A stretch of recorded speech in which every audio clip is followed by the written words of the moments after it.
Hello. Hello. All right. Should be good. Hopefully everyone is doing well this morning. And had awesome extra Monday off. You guys all look half here.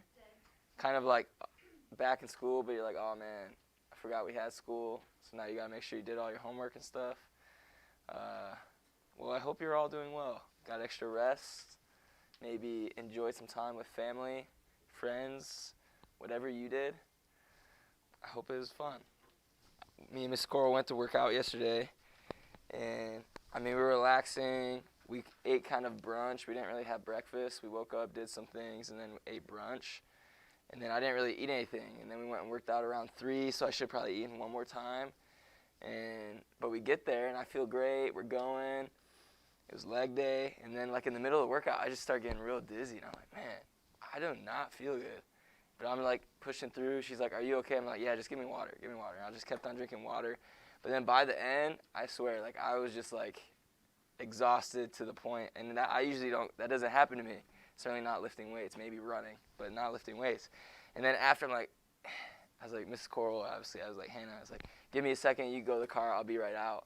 And like, I go to the bathroom, and you know, when you guys like get a fever or break a fever, you just start like sweating really bad. Well, that's what happened to me. I'm just like kneeling on the floor in the gym's bathroom, just like sweating, like, oh man, I did not feel good. And then I like just get some cold water, throw on my face, and it happened. I had low sugar. I didn't drink or eat enough sugar that morning before I worked out. So yeah, it was interesting. I was like, man, am I sick really? Like, no, I didn't pass out. I probably should have. I was probably fighting it the whole time. As I say, I probably was fighting. Like I would do a set and I'll just be like this on a wall. I was like, man, I'm struggling. But yeah, that happened to me yesterday. It was kind of awkward because that doesn't usually happen. But hopefully you guys had a better day than that. I did eat and then get sugar in my system right after that, so I was good. But yeah, we do have, so this is our last lesson. Okay, obviously all the lessons going back from the woman or from the miracle turning water into wine all the way up to this point. Okay, we've talked about, I think, 4 lessons now. We have one more, and we will have a test. Okay, so this week we'll have lesson 13. We'll have our quiz like normal. If we're able to get through everything. If not, we'll move the quiz or something to Monday. Obviously, since we had a day off, it is, I don't know, about a mediocre size lesson. And then we will have our test next week before the grading period is finished. So you're like, hey man, my Bible grade isn't quite where I want it. Okay, that's a great opportunity. Okay, that means we have a few homework grades, a quiz grade, and then a test grade to get your grade up. Okay, but vice versa, that also means if you become lazy this week and then next week, okay, your grade could also drop a lot. Okay, in our grading system, tests are worth a lot. I think we only have one test so far this grading period anyways. Okay, so if you bomb this test or quiz or anything, your grade could drop as well. Okay, so make sure, distant learners as well, make sure you're staying on top of things. Make sure you're doing all your work, turning it in on time. Christian Halsey, I think you turned in stuff. I think it's up in the office. I haven't grabbed it yet. If you guys have any questions, like, hey, am I missing anything? Okay, if it's like a week or 2 ago, you probably won't receive full credit, but I will try to maybe help you guys a little bit and allow you to receive some partial credit because I don't want you to fail, obviously. But again, I hope you guys all had a great weekend. We are going to start today with a word of prayer, and then I'm going to give you guys some time to work on that student work. Again, that's an easy way to get an easy 100 on homework for the week. So any prayer requests? Unspoken? Your grandparents, are they trying to move it or are they just leaving it as it is right now? So just pray for his health. And then your grandmother obviously still recovering. Tori? Okay.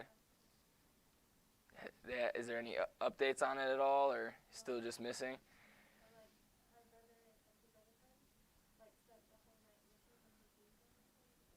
Still haven't found him. So just pray for hopefully he's safe, some are safe, and that someone can help find him or something. Any other prayer requests? All right, let's pray, and then I'll give you guys that time to work on your student booklet for Bible, not any other class. I'm sorry. All right, here we go. Then, Father, Lord, thank you for this beautiful day, Lord, as it is a little windy outside. Please help us just enjoy the moments we have today, what we can learn. obviously from yesterday, Lord, what we can remember from past history and how we can improve as people individually and as a community. Also, please help the school, Lord, for us to be able to do and everything we do to be for your glory. All have personal goals for ourselves, Lord, but please help us to remember as we have Bible class every morning and we learn that we should be soul conscious, thinking about others, trying to be that light and that little Christ to show them the truth and the love of you. Also, please help these students, Lord, whether they have any unspokens, Lord, or anything going on this week. Give them strength and wisdom throughout their week for whatever quizzes or tests we may have this week in my class or any other class. Please help Kylie's unspoken, Lord, as you know all of our hearts and thoughts. Just protect her, keep her safe, give her wisdom and strength through the situation. Also, please help Tori, as her brother and friend have been searching for their friend, Lord, and he's kind of missing right now. So, Lord, please allow him to be safe during this time, and then also be able to be found, for him to be able to come home and be in the comforts of his home again. So please keep him safe during this time, wherever he may be, whatever may be going on, as you know, but we don't. Also, please help Emma's grandparents, Lord, as they're both now recovering, that her grandfather wasn't able to do that procedure, Lord, for him to be able to just heal and to protect him, give the family trust and patience in you, Lord, for you to be able to do your work with them. Also, please help her grandmother recover with all that stuff going on as well.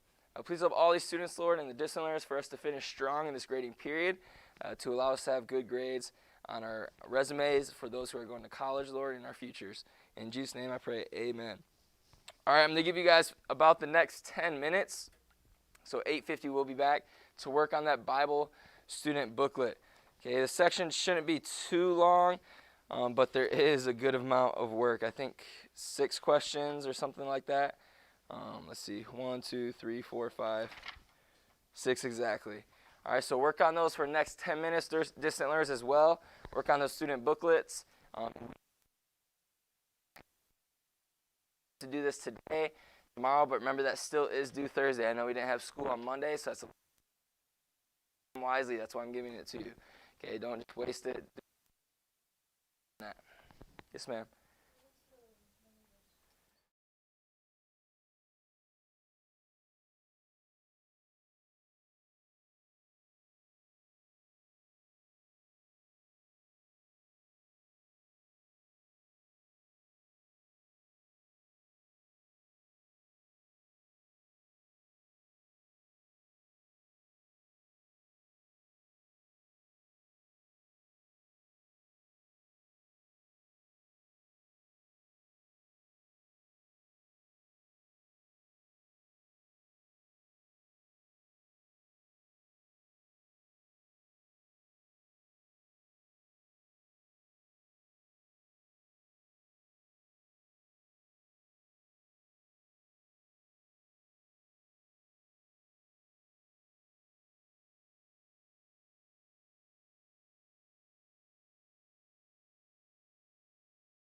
as much as we can.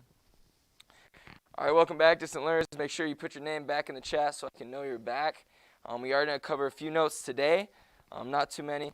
So just follow along as quickly as you can, and then we will be done. Again, this is the end of Unit 3 in this section. So keep up and make sure we are ready for our quiz and tests. All right, if you'd like to turn your Bibles to John chapter 4. We're going to be starting in John chapter 4, verse 31. John chapter 4 and verse 30, or not, sorry, that's the wrong passage. John chapter 5 is what I meant. John chapter 5 and verse 1. John chapter 5 and verse 1. Okay, we're going into this next Jesus. Okay, if you didn't already see on the screen. Okay, you guys have probably, a lot of you have heard this story. Okay, so we're going to be reading it and learning some facts and things hopefully we can apply to our lives this week. All right, in John chapter 5, verse 1 through 18, it says this. After this, there was a feast of the Jews, and Jesus went up to Jerusalem. Okay, remember, what are we coming from? What just had happened at the end of John chapter 4? What did we talk about last week, the second part? What? Not quite. What happened after that? Remember, he left. There it is. Okay, he was in Samaria. Okay, he reached this woman, and then he ended up staying there and reached a whole nation, remember? Okay, no miracles were needed. Okay, he reached and changed the lives of all these Samaritans. Okay, but then we see Jesus north. Galilee. Okay, he went back to Galilee. Okay, as it said, and we had it on our quiz, was Jesus loved and wanted in Galilee? Okay, even though he was originally from there? No. Okay, they did not really love him or just go to him. Okay, but we see, okay, he had done a previous miracle in the city where? His first miracle, change of water to wine. This Cana. Okay, four-letter word, Cana. Okay, this is in Galilee. Okay, we see it's near the city of Galilee. He returns to this place, and people had heard of his miracles. Okay, in particular, we talked about the nobleman. Okay, the nobleman came to Jesus. Jesus said, hey, okay, you don't really have faith. You only believe in my miracles. Okay, we see that dialogue and that conversation between the two men. And Jesus said, hey, your boy liveth. Okay, and the man did show truth. After Jesus said, or your son liveth, what did he do? Okay, he went home, asked his servant, say, hey, when was he healed? And he said, hey, the 7th hour yesterday. And he knew right then and there, okay, and because of that faith of one man, okay, showing true faith, his whole family was changed. And we talked about that. Okay, so happening right after that, okay, so maybe a couple days later, okay, right after that, says, after this, there was a feast of the Jews. And Jesus went up to Jerusalem. So this is the new location we're in Jerusalem. Is at Jerusalem by which is called in the Hebrew tongue Bethesda. Okay, that's actually the name of a college I played. When I played college basketball, okay, they were Bethesda College. Okay, it means, or this place, this Bethesda, this pool, okay, the Hebrew word is Bethesda. Okay, it had 5 porches. Okay, so it's you would think, a large pool, has all these different entrances, okay, people to get into the pool, and we're going to learn why. You probably already know why. Okay, in these lay a great multitude of impotent folk, of blind. Okay, impotent, not saying they're dumb. Okay, not saying you're so incompetent. Okay, not like that. Saying, hey, they have a problem. They have a physical need or disability or sickness. Okay, like they were blind, halt, withered, waiting for the moving of the water. Okay, because at this pool of Bethesda, in verse 4 it says, for an angel went down at a certain season into the pool and troubled the water. Whosoever then first after the troubling of the water stepped in was made whole of whatsoever disease he had. Okay, how cool would that be? Right? Wouldn't that be cool? There's this pool, okay? I imagine it becomes, so it's this pool, right? You guys have seen pools, yes? Okay, it's still water. Okay, and then you guys, I'm sure, have seen a hot tub before, right? So I imagine, okay, it says this water was troubled or moved. I imagine it just starts bubbling. It becomes like a bubble pool. You know what I'm saying? I don't know. That's just my imagination. I just imagine it turns into like this hot tub. But it was this pool, okay, and it's troubled, and people wanted to get into it because when they did, they were healed. And we see a certain man in verse 5 was there, which had infirmity 30. Okay, he had this challenge for 30 years of his life. Okay, when he saw him lie, and now long he's made whole. This man's been chilling by this pool of Bethesda. Okay, he sees that he hasn't moved and he can't, or he's just laying there. Okay, he sees and notices that he's lame. Okay, he can't walk. Okay, and imagine in a race, the fastest person wins, right? Most of the time. Okay, the fastest person wins. So we see with this pool, okay, all these people, again, it wasn't just him, there's probably many people. Okay, if you heard, hey, this pool troubles, the first person in is healed, man, anything I have or family relatives say, I'm taking them to this pool. Okay, this man, he has no friends with him. Okay, he has no family members to put him in the pool. He can't really move himself, so he's never going to get there first. Okay, so Jesus asks him, wilt thou be made whole? The impotent man answered him, Sir, I have no man when the water is troubled to put me into the pool. But while I am down before me. Okay, so we see this man tell Jesus, he's like, what do you mean will I be made whole? I don't have any friends or family to help me in the pool. Someone beats me every time and they become made whole and I'm just lame. Okay, and Jesus has a reply. In verse 8, Jesus saith unto him, Arise, take up thy bed and walk. Okay, and I'm sure most of us have heard this passage before, yes. Okay, or something of it. He says, Rise, take up thy bed and walk. In verse 9 it says, And immediately the man was made whole, and took up his bed and walked, and on the same day was the Sabbath. Okay, he answered them, He that made me whole, the same said unto me, Take up thy bed and walk. Okay, then we move on. Okay, just stopping there though. Okay, so you're a lame man for 38 years. That's a long time, by the way. That's a long time. It's older than me, older than all of you, obviously. Okay, that's a long time to be lame. Okay, and imagine if you're lame that long, just like say you don't do something for a very long time. So say, you guys all play your games, right? Imagine not playing it for 38 years and then randomly like, all right, I'm going to play again. All right, I'm not saying you couldn't do it, but it'd be awkward at first. You'd be like, man, I kind of forgot how to do this. All right, and you'd have to learn again. Okay, so this man hasn't walked for 38 years. And Jesus tells him what? He says, hey, walk. Take up that bed and walk. If I'm a lame man, this is just my thought process. This isn't Bible, this part. Okay, it's my thought process. I'm like, dude, I don't even know how to walk. Right? Maybe you doubt him. You're like, he's joking. There's no way. I don't even know how to walk. I've been lame this 38 years. There's no way.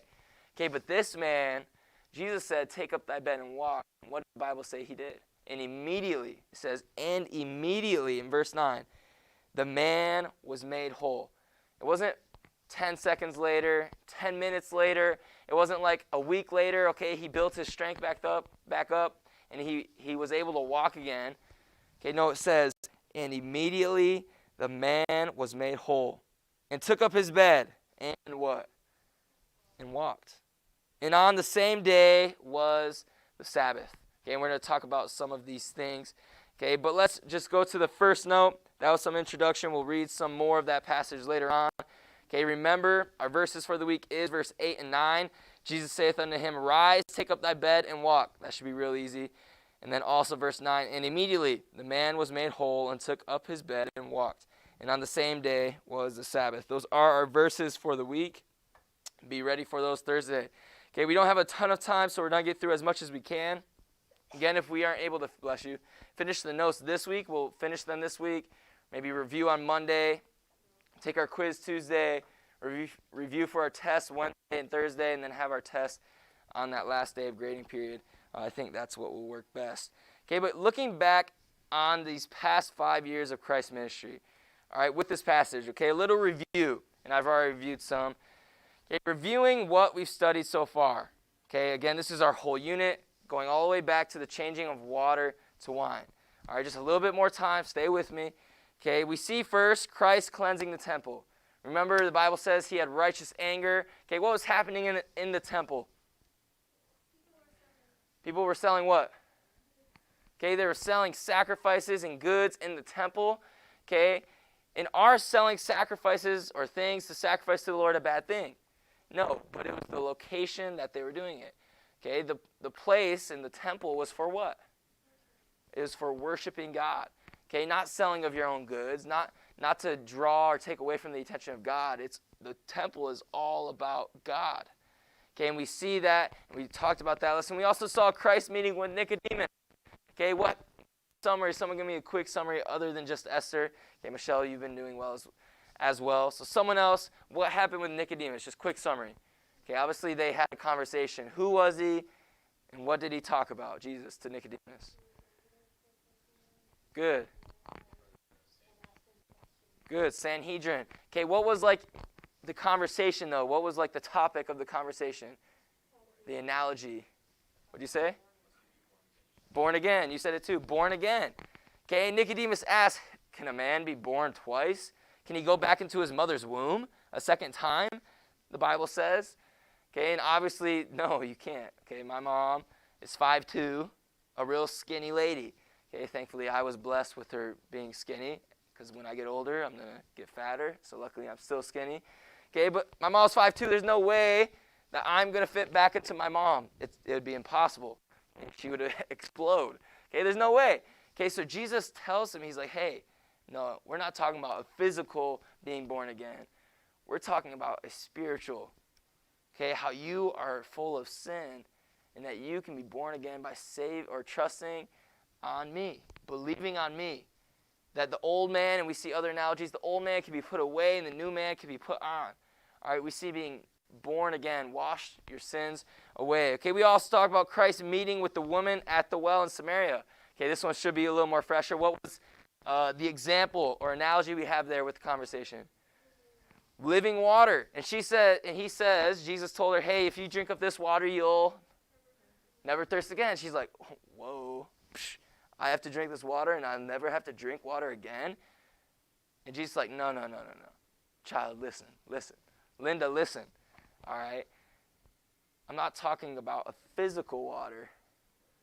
Linda, listen. I know you've all seen the video with the little boy. She's like, no, Linda, listen. Well, no one caught it at first. It's okay. I'll forgive you. Okay, but we see Jesus telling again now another person, the Samaritan woman. What did the Jews think of Samaritans? Creature, it's not even human. They were like, no, we don't talk to them, acknowledge them. They're not even real to us. This woman say, hey, I can give you living water. Okay, that's not a physical water that you'll never have to drink water again, but that's a water that if you drink of or if you trust on, man, you'll have eternal life in heaven when you die. And he explains this to her. Okay, he explains it and shows it to her by telling her the truth of her life. Okay, he says, you're right, you're not with your husband, but you had 5 husbands, and now you're with someone that's not your husband. Okay, remember talking about that? And she's like, whoa, how does this dude know that? Are you a spy? Are you, like, stalking me? And he's like, no. It's like, no. I'm the Son of God. I know all things. Okay, and he's talking to her, has this conversation, and she trusts on him and does what? Believes and goes tell everyone. She goes and tells everyone. At night, in secret. Okay, but after he trusted on Christ, he went out and told everyone. Okay, this woman, middle of the day, right? Actually, it would have been like early evening, we said, like 6 p.m. Okay, it's probably a little light during the summertime. Okay, and we see this woman, same thing, goes and tells everyone. Okay, we also, lastly, we saw last week, Christ's healing of the nobleman's son. Okay, we already kind of talked about that today, so we won't review that as well. Okay, so this is what's been happening in the first year of Christ's ministry. Okay, this is what we're going to have our tests on next week. Okay, just to look back, okay, all these things happening, and this is going to be the last thing, okay, that's going to happen. Okay, the first year, we're going to see a few things that happen here. we first see the significance after this. Okay, the significance after this, filling in some gaps. Okay, filling in some gaps. First, we have the significance after this. Okay, the phrase after in verse 1, chapter 5. Okay, if you guys didn't catch it, I'll read it again. Chapter 5 and verse 1. Okay, the first two words says what? After this. Okay, this occurs several times in the book of John. Each time it indicates a gap of time. Okay, anytime the Bible certainly says after this and then this happens, okay, it's saying, hey, a time passed during this time. Okay, we don't know exactly how long, and we're going to talk about it, what history tells us. Okay, but after this means a time has passed. It isn't just like, hey, he was here at the nobleman and he's here now. Okay, obviously it's still the real world. Some time had passed. Okay, for example, the 4th chapter closes with Jesus in Cana of Galilee. The 5th chapter finds Jesus where? Where do we see Jesus in chapter 5? In Jerusalem. Okay, obviously, and we're going to see on this map, or this next map, okay, you can't just travel from Galilee to Jerusalem like that. All right, there's some distance. They didn't have cars. They didn't have airplanes at this time. Okay, even then, it still takes time to get there. Okay, so we see after this means a time in between, or a time gap. Okay, we see that was nearly a year later. We're going to talk about it. So when it says after this in chapter 5, it actually means about a year later. Okay, so Jesus had some journeys during that time, other things maybe he did. Okay, but about a year later, we see him in Jerusalem and at this pool of Bethesda. Okay, just a few more things for today. Again, I told you a more introduction today. Okay, but Matthew, Mark, and Luke fill in the gap. Okay, we see in the previous Gospels and Synoptic Gospels that they tell us exactly what happens in these gaps. Okay, John, remember what is the whole book of John supposed to be about? Telling us about who Jesus is. You're right, it is about Jesus, but telling us who he is. Okay, not everything he did in his life. All right, just bear with me for a few more seconds or a minute, and we will be done. Okay, John's account leaves Jesus in Cana and says no more of his first year of ministry. When he resumes his account in John chapter 5, which we are, or where we are this week, okay, he says, after this there was a feast of the Jews. Okay, the feast to which refers to the feast, what feast that we talked about before? Passover. Okay, this is another Passover feast. Okay, so if we already had a Passover, okay, it can't happen just a couple weeks later. All right, so after this, we see that also showing us that it is a year later. Okay, in John chapter 2, verse 23, Jesus attended his first Passover, and all the events of John chapter 2 through 4 occurred during that time. Okay, the Passover mentioned in John chapter 5, verse 1 is about 1 year later. All right, we see that, and we are going to talk about a little bit more of the introduction tomorrow. For homework tonight, okay, write your verses 4 times. All right, again, that's John chapter 5, verses 8 and 9. 8's only like 8 words. Okay, it shouldn't be too hard. We will have that quiz on Thursday. Okay, be ready for that. If we need to move it to Friday, we can. We'll probably won't finish the lesson until Monday. Like I said, we'll have our quiz next week on Tuesday and then our test next week on Friday. Okay, distant learners, let me know if you have any questions. Again, the homework is John chapter 5, verse 8 and 9. Ellie, good to join us. Make sure you're here on time, though, with that. Our booklets are also due. If you guys have any questions, let me know. We will see you next hour.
Okay, we only have about a little less than 30 notes left. Okay, so we're not going to be doing too much today and tomorrow. Okay, but I am going to space it out some, give you guys your homework.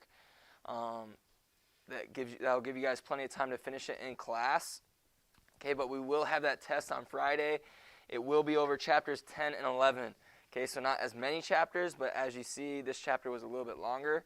Okay, so there will be probably same size tests. We will review on Thursday and then take that on Friday. Okay, so be ready for that. And we do have one chapter after the test. There'll just be a quiz on it over chapter 12. And then before our grading period, remember what we have. Before the end of the grading period, we have, remember I said we'll have this? What?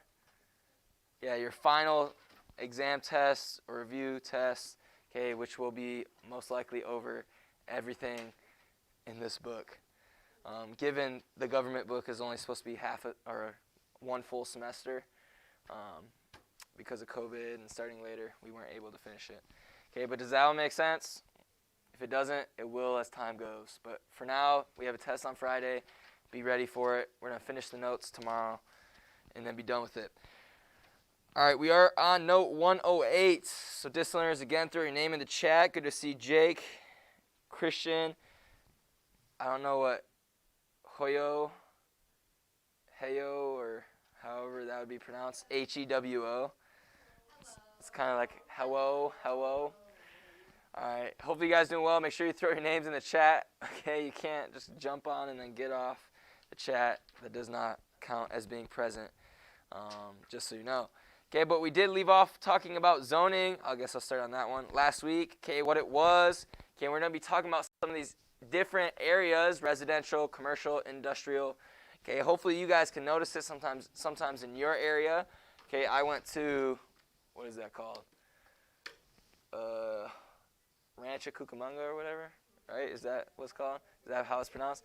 Yeah, I can't remember what it's called, but Rancho Cucamonga? Rancho Cucamonga?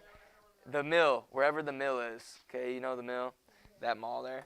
All right, I went there. What?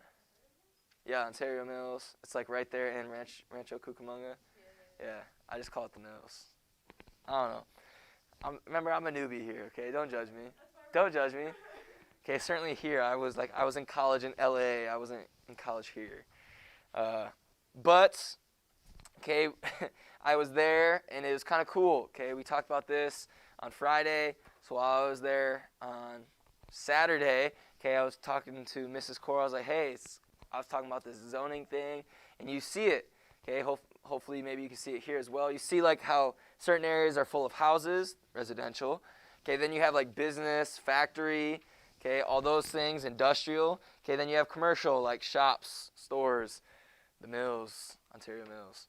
Okay, those different areas. So you see those different areas. That is what zoning is, and we're going to talk about some things that consist within these areas.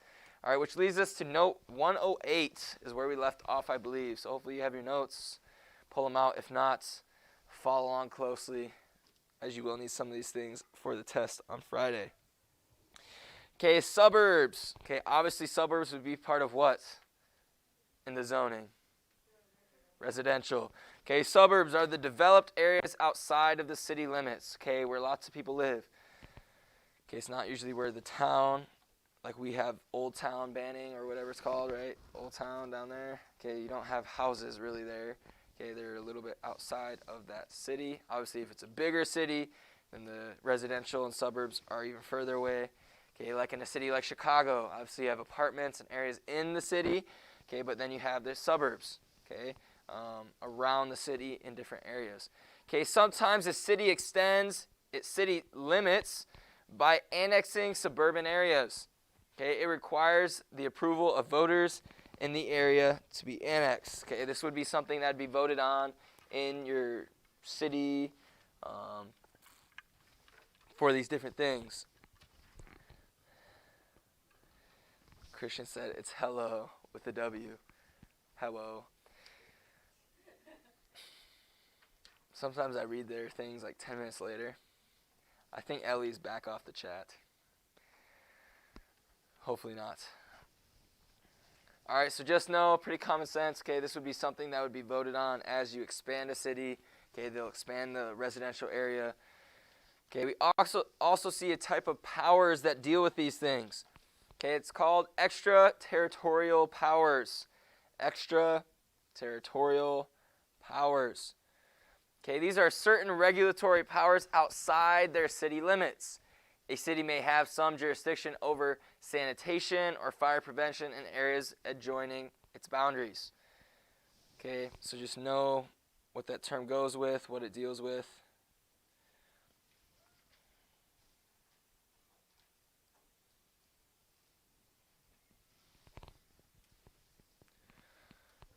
Yes, ma'am.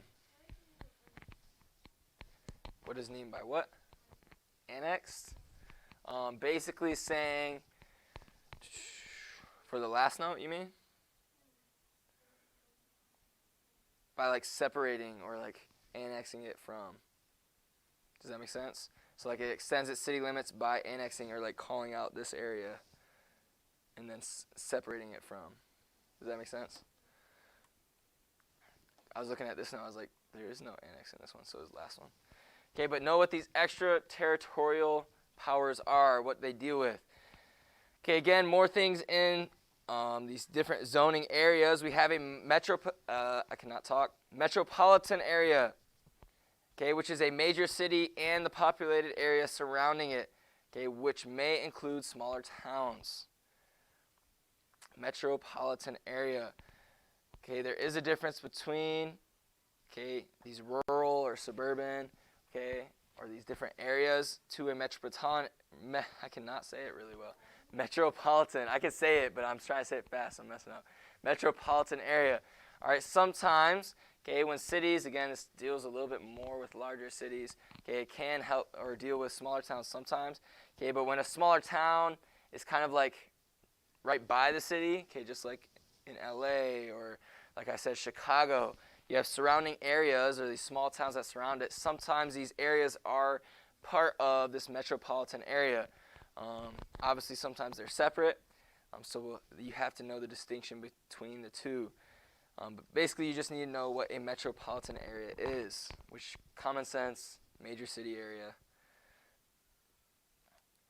Okay, these are divided by special districts. Special districts, which are limited to providing one or perhaps several governmental services. Okay, they frequently overlap or ignore city and county lines. Special districts.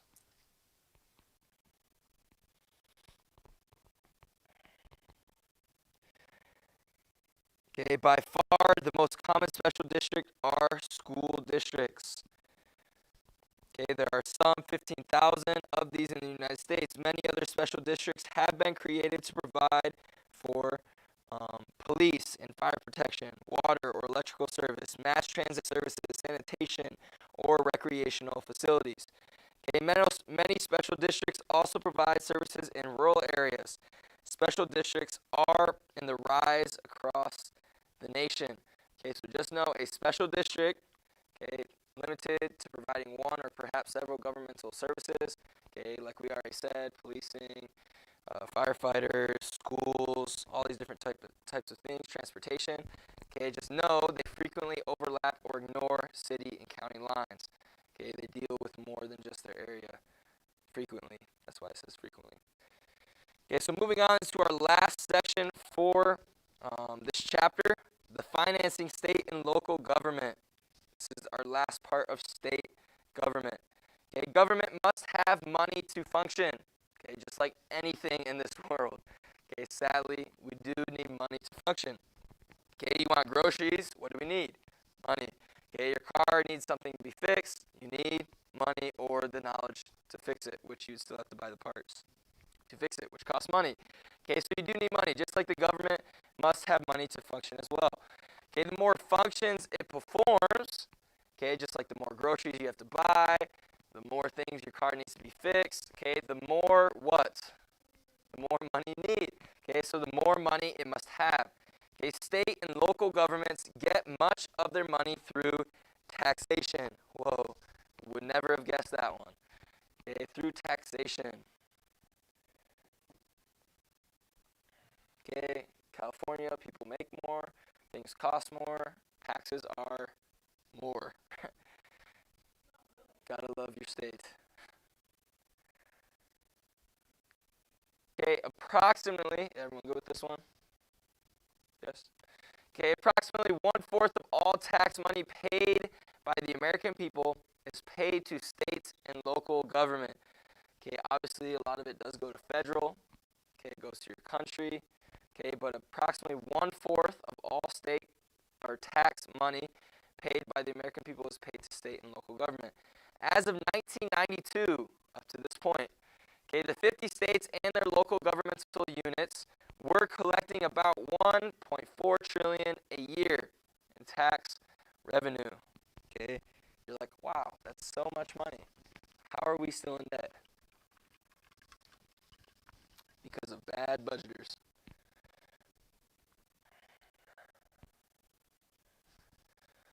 Okay, in this last section, we are going to learn some terms we need to know. Okay, different taxes, what they are. Some of them we should already know. Okay, but before we do, we are going to mention a few limits on state taxing powers. Again, I told you we're not doing too many notes today. Okay, I do want to split it up. So we only have a few more for today. We'll finish tomorrow. Okay, that'll give you guys plenty of time to finish your homework in class this week. I'm trying to help you guys out on that as well. Okay, some limits on states' taxing powers. Okay, obviously different states are going to be a little bit different. Okay, but here's some limits, that general limits that will pertain to almost everyone. Okay, first, you cannot tax foreign or interstate commerce. Okay, pretty common sense. If it's foreign or something not of America, it can't really be taxed by the state. Okay, it can be taxed federally. Okay, say they're based in America, but it's foreign. All right, they will pay some kind of tax federally, okay, to give them permission to be able to do their commerce. Okay, but it cannot be taxed state-wise.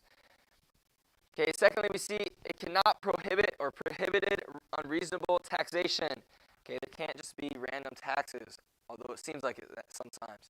All right, they do have to be approved, okay, by the council and everything. These things do have to be approved. It can't just be like, hey, I want more money or need more money for this project. Let me just raise the taxes real quick and then we'll change it later. Okay, that's not how it's supposed to be able to work. Okay, taxes must be collected uniformly throughout the states. Okay, pretty common sense on that one. Can't be collecting it behind the scenes or anything like that. Okay, lastly, taxes cannot be collected from churches, private schools, and other service organizations. Okay, they can't charge more tax, just like a public school, right? Those taxes pay a lot of those things for those public schools. Okay, we don't get help from the government. Okay, so we're not paying certain taxes like a business might for churches and private schools. Okay, obviously we still have taxes, still have to pay for property, that kind of stuff. But we are taken out from some of them. Some other organizations are under that as well. Okay, just a few more notes, then we are done. Okay, let's talk about some specific taxes, okay, that we see in different states. Again, some of these are common sense. Everyone good on this note? Yes? All right, first we have sales tax, which you've already talked about a little bit. What is sales tax? It's in the name. Okay, it's tax on sales. Okay, it's the single most important source of revenue among states today. We had mentioned that before. Okay, but know that sales tax is the most important source of revenue among states today, especially in California.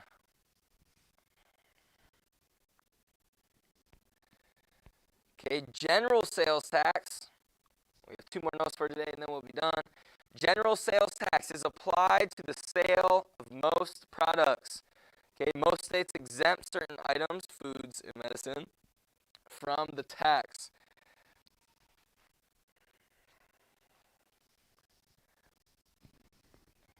Okay, not all states, that's why it says most states.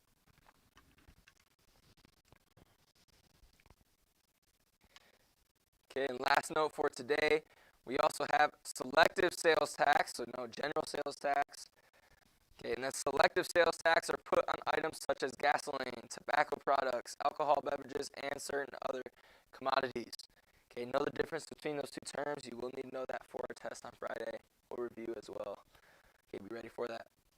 All right, that is going to be the end of the notes for today. We'll finish the small amount we have left tomorrow for homework. For homework.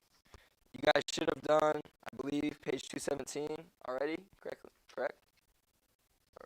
Or did you guys do the last one before that? Did you do 213? You didn't do any 217? I thought you did. Oh.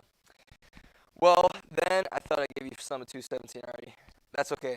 Okay, I won't make you do all of it, but for tonight then, should be able to finish most of it in class. Again, I'm trying to help you guys out.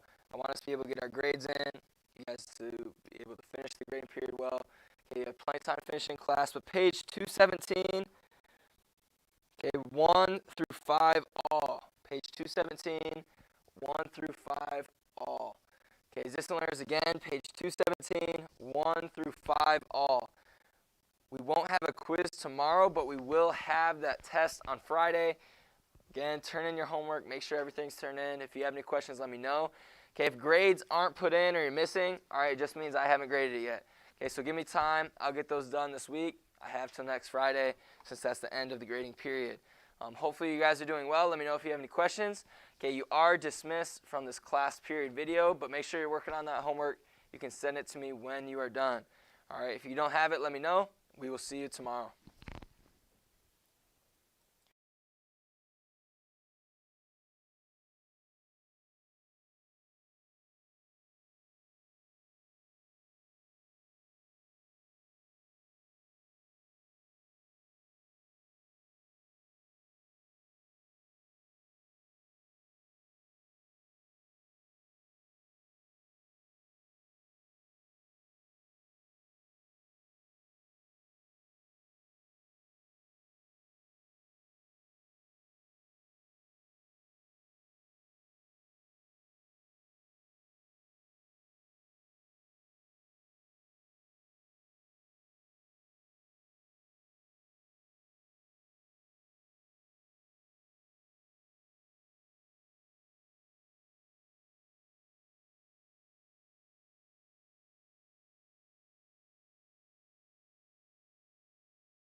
Yes. No. I refuse to. Okay. Anywho. All right, we're in 12.3. 12.3. Why is my screen not showing on here? Like, this thing is just being picky today. There we go. Maybe now it'll work. All right. 12.3, measuring solution concentration. When we left off before the weekend, we were talking about 12.2, the behavior of solutions, 12.1, just what is a solution in general. So we discussed all that. We discussed how they should behave and how we expect them to behave and all those things. But we need to talk about how do we measure how much stuff is in the other stuff. Okay, and if that sounds like a great scientific definition, that's actually like not far off. We're just determining how much solute per uh, liter of either solution or solvent. It depends on how we're measuring it. We're going to look at this here in a minute. So the way we do this is through a measure of its concentration. The concentration of a substance is the expression of a quantity of solute present in a given quantity of solution or solvent. In other words, how much stuff is in the total stuff or in the stuff that's dissolving it. Okay? And I keep using the word stuff like that because it helps it stick better as far as like, that's what we're doing. Okay? So stuff over other stuff. So there's several different ways to do this. Oh, real quick, before I get into this. Okay, I forgot about this. I'm going to teach you guys the correct notation. The textbook does not. Why? Why?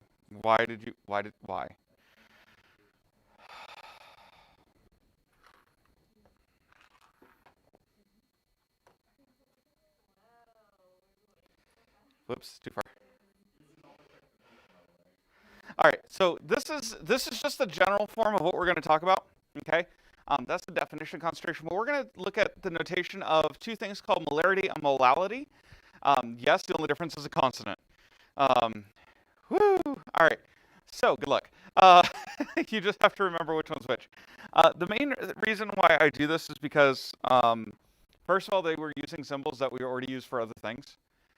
And B, the entire rest of chemistry and physics, like everywhere else uses the standard, so we're going to too. Okay, so pay attention to the math in the supplement, not in the textbook. The math is all correct, they just use the wrong symbols. Okay, and it really bugs me that like if everything is supposed to be represented uniquely and then we don't, why? So anyway, that's the issue. All right, so the first one we're going to deal with is molarity with an R, okay? And this is the number of moles of solute per liter of solution. This is also known as the molar concentration. And we represent this by the element in brackets. There is no element x, so I've used x as a placeholder, much like we do in mathematics. Okay, so whatever the element is, or whatever the dissolved substance is, just gets put in brackets. Okay, so you'll notice in the next one down, if I'm dissolving 0.2 moles of glucose, you'll notice I put the chemical equation for glucose in there. Okay, so that's how we do this. And enough water to give exactly 0.5 liters of solution. Well, I know the volume is 0.5 liters, so I know I would need 0.4 moles per liter of glucose. Okay, does that make sense? Yes.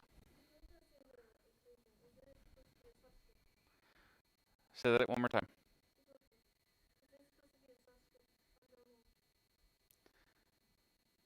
In the problem? No.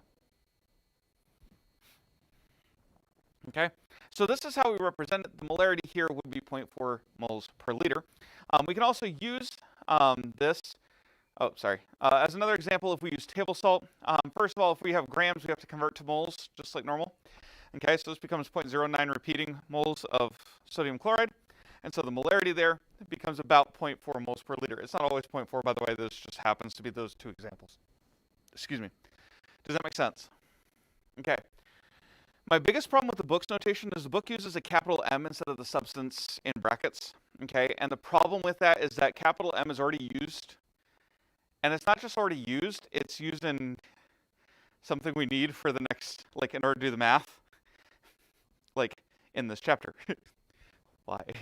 Okay, specifically capital M, remember, means molar mass. Okay, so how can it mean molar mass and molarity? Okay, moving on. Don't mind me. So, example 12.1, calculate the molarity of the solution prepared by dissolving 16.45 grams of NH4NO3 in water to make 250 milliliters of solution. Well, the first thing we need to do is we need to find the molar mass of NH4NO3, right? Okay, we're told it in grams, so we need to find it in molar mass. So we're going to go through and figure out, in 1 mole, this is how much stuff there is. 1 mole is about 80 grams. Okay, that's just 2 times nitrogen's atomic mass because there's 2 nitrogens in there. They're just separated. Okay, 4 times hydrogen, 3 times oxygen. Okay, does that make sense? Everyone see where we're getting those numbers? Okay, so that's its molar mass. Okay, now I want to know how many moles I have. And so we just convert this over to moles. We find out that we have 0.2055 moles, just through unit conversion. And now I can use my formula for molarity to put moles per liter. Okay, I want 0.25 grams of solution, and so this is 0.822 moles per liter. Now, one thing I want to point out here is notice that molarity is dealing with moles per total solution. Okay, that's not moles per, that's moles of solute per moles of solution. We never ever discuss the volume of the solvent. Okay, does that make sense? Molarity is most convenient usually because you just then add as much solvent as you need to get to the line. Okay, so we tend to use molarity. I'm going to give you guys a minute here to just finish writing that down.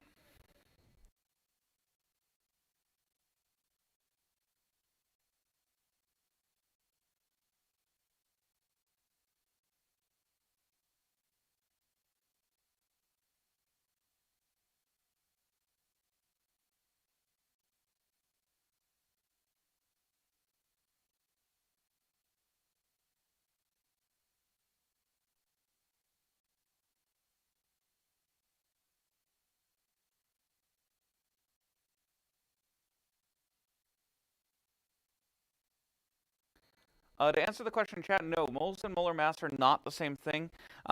For molar mass, that's talking about grams per mole. Okay, it's how much mass 1 mole of stuff takes. And then moles is the amount of stuff. Specifically, how many times 6.022 times 10 to the 23rd of something do we have? So this is moles, this is molar mass. All right, any other questions on the slide? Okay. You guys still writing? We good? I'm getting 0 feedback. Can I move on? Yes or no? All right, next slide. Or next thing, if the remote's on. That would help. How would you prepare 500 milliliters of 3 moles per liter of, oh goodness, Ki, potassium iodide? Yeah, solution. Okay, so how would we prepare this? Well, we don't have to actually write an essay. It's not like, well, we would enter a clean lab environment and then we would put on our lab coat. No, it's not what it's asking. Okay, it's not asking about lab safety. Okay, we're asking how much stuff do we need. Okay, so, although that would make a great essay question, but moving on. All right, so first things first. Okay, don't freak out because the whole line popped up at once because I started getting lazy with my slides. All right, so let's take this one piece at a time. Remember that double struck arrow just means that in algebra I would have gone down. Okay, so we start out with the molarity of Ki is equal to N over V. Well, I'm given the molarity, okay, that moles per liter is molarity, so that's the brackets Ki. Okay, so I'm given this, and I'm given how much. I'm asking how many moles do I need? Specifically, how many grams of potassium chloride do I need? So in order to do that, I need to find number of moles. Okay, so we rearrange this, multiply both sides by volume. Okay, and we get 0.5 liters times 3 moles per liter. The liters cancel. I have 1.5 moles of stuff, specifically potassium iodide. Okay, so because I have that 1.5 moles of potassium iodide, I can then go through and find the molar mass of iodide so I can convert. Okay, so the molar mass of potassium iodide is 39.1 grams per mole plus 126.9 grams per mole, which equals 166.0 grams per mole. So the molar mass of potassium iodide is 166 grams per mole. Well, then from there, we have 1.5 moles. We know that each mole is 166 grams, so we just multiply by 1.5, and we get that it's 249 grams of potassium iodide is needed, okay, which is a lot in a half liter. For reference, a half liter is a water bottle.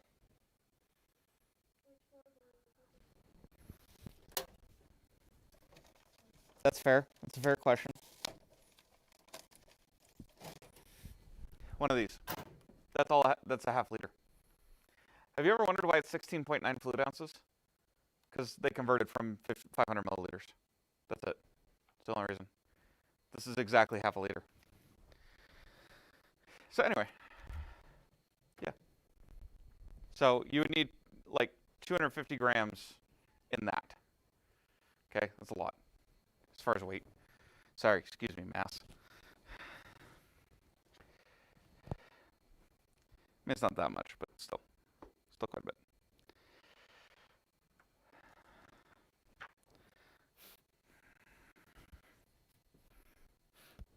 All right, so is this making sense? You can go through and solve it both ways. If you have molarity, you can figure out how many moles to put in, which will let you figure out how many grams to put in. If you're trying to figure out the molarity of it in the first place, you can do that too. All right, dilutions. Solutions are often prepared by diluting a more concentrated stock solution, is what we call it, to the desired solution. There are many chemicals where we cannot ship without it being in solution. One of which, for an example, is hydrochloric acid. That definitely needs to be in solution for transport. To get pure hydrochloric acid, you definitely have to have a license. Because, yeah, you be quiet over there. All right, anyway, so, answer.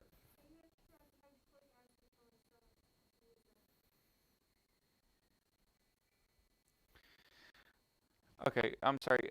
Guys, give me just a minute. What?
Okay, cool. Sorry about that. I had to fix something in the class. Someone had a question for me right before I went off. What was it? Oh, yes, it is part of your stomach acid. It's by no means the only thing. Your stomach acid is not pure hydrochloric acid. Anyway, moving on, because you would die. All right, anyway. Anyway, what do you want from me? So typically what will happen is you order a more concentrated stock solution, and then you dilute it as you need it. Again, hydrochloric acid, you're going to learn more about bases and acids here in a chapter or two. I can't remember if it's 13 or 14. But one of the things we're going to discuss is one of the key things that makes an acid is being dissolved in water. And that dissolving in water is what basically makes the acid work. And it's grossly oversimplified because we'll talk about it then, just to be clear. So because of that, sometimes we'll just have a less or a more concentrated stock solution, and we'll dilute it as we need to in the lab. And so, oh, right, that's what I was doing before I got the text message. I was trying to open the, rats. Oh, good, the right one opened. I'm trying to open the, what do you call it, animation. Chemistry videos, except I want chapter 12, not chapter 9. Oh, whoops, rip, that's not going to be found. Number lock. There we go. This is figure 12.9. Here we go. I can actually do this now. All right.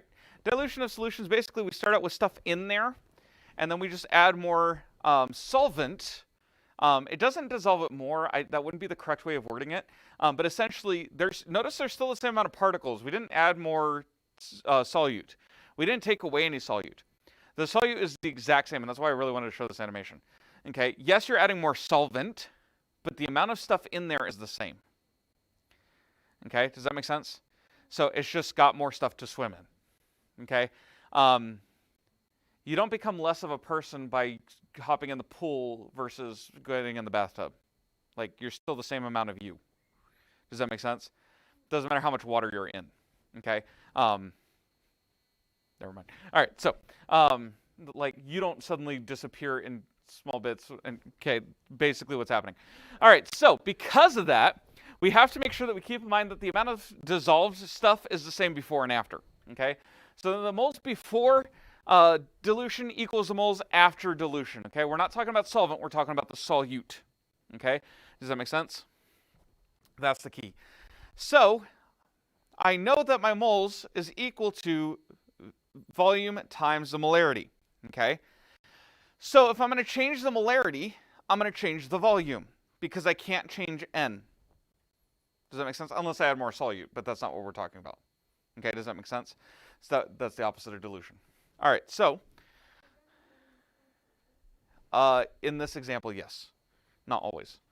All right, so because N it can be considered constant in this scenario, and that is a good way of thinking of it, we can say that volume 1, molarity 1 must equal volume 2, molarity 2 when they're multiplied together, because they both have to equal N. Okay, does that make sense? So that's kind of the key here. So tell how you would prepare 12 liters of 3 moles per liter of NH3 from 15 moles per liter of NH3. And you might be like, I don't know, I'm not a chemist. All right, look, we're not asking you how you would actually physically combine these things, although I would say carefully. But the issue here is we're looking for how much stuff we need. So we have our situation here. We know our molarities before and after. We need 12 liters. Okay, that's the end goal. So I want to know how much stuff I need of the original concentration. So I'm looking for V1. So we're going to divide both sides by the original molarity. Okay, does that make sense?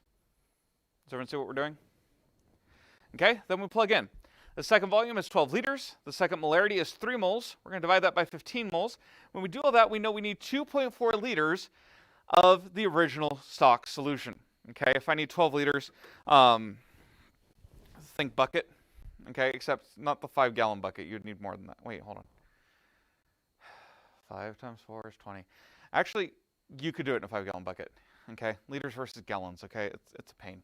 All right, so you could do it in like a 5-gallon bucket or something, but you need to start out with 2.4 liters of your stock solution. Okay, so think big bottle of soda plus little bottle of soda. All right. So that's how we do that. So that is molarity.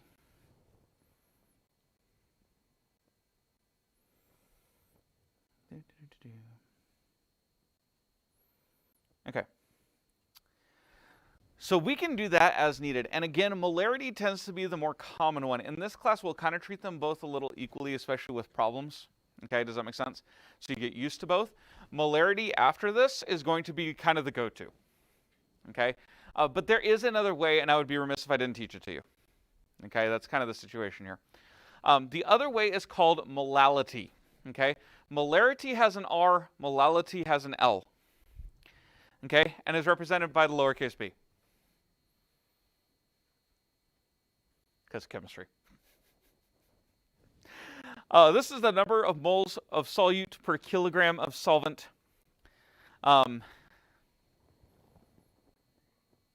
Yeah, the textbook uses lowercase m, which we use for mass. So again, you can see how that would be a problem. I'm not getting into that. All right, so, okay, B equals number of moles of solute per, by the way, notice it's per kilogram, not per liter, okay? Per kilogram of solvent, not total kilograms, just how much other stuff there is. Okay, do you see the difference? So now it's a ratio of stuff to other stuff, not stuff to whole. Okay, that's molarity is stuff to whole, molality is stuff to other stuff. Okay, so let's calculate the molality of a solution containing 30 grams of sucrose dissolved in 70 grams of water. The convenient thing about this is you can just mass both things before you combine them. And we know that the molar mass of sucrose is 342.3 grams per mole. We already solved for that, so I'm not doing it again. So we're going to, first of all, convert this to moles. Okay, so we need to figure out how many moles of sucrose we have, because again, it's moles per kilogram. Again, kilogram means that we can't use grams, so we have to move the decimal 3 times. And so we get 0.0876 moles of sugar over 0.07 kilograms of water. And we find out the molality is 1.25 moles per kilogram. We actually really should have the chemical equations on there as well. Because, yeah.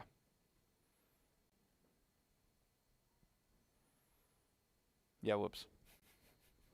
Anyway, we should have moles of C12H22O11 over kilograms of H2O. My bad. You may also sometimes see a 1.25 M solution of sugar in water. That M means molality.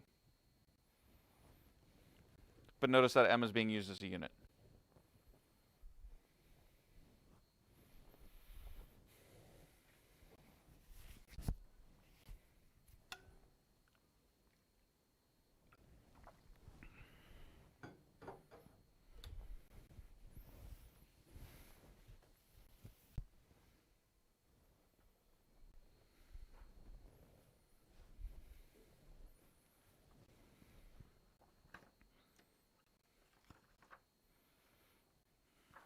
Okay. That's where I'm going to leave off for today so you guys can get some practice with these math problems, okay? So you guys can spend the remainder of the hour doing that, working on your Chapter 12 homework, which remember is due on Friday. You'll also have Quiz 12 on Friday, okay? So we got 2 sections left, but we got 2 more days. So I'm going to stop there so that you guys have time to work on some of this. While the demonstrations are still fresh in your head, you know, maybe just do at least one of each, okay, over the next 15 minutes or so. And then I will see you guys tomorrow.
right, we're going to go ahead and get started. And we are on page 201, section 7.5, buying clothing on sale. Buying clothing on sale is buying at a discount. A discount is a reduction in the list price or regular price of an item or service. The rate of discount may be expressed as a percent or a fraction. To find the amount of discount, change the rate of discount to a decimal and multiply. Okay? So, for instance, 50% of $25 would be $12.50. Okay? Go into model problems here. We have Shari Hudak bought shoes that were discounted 30%. The original price was $42, so find 30% of $42. That's going to be $12.60. To find the actual sale price, we're going to take $12.60 and subtract that from 42. Okay? Make sure you read the problems carefully. It may ask you for the discount, the amount of discount, or it might ask you for the discounted price. Okay?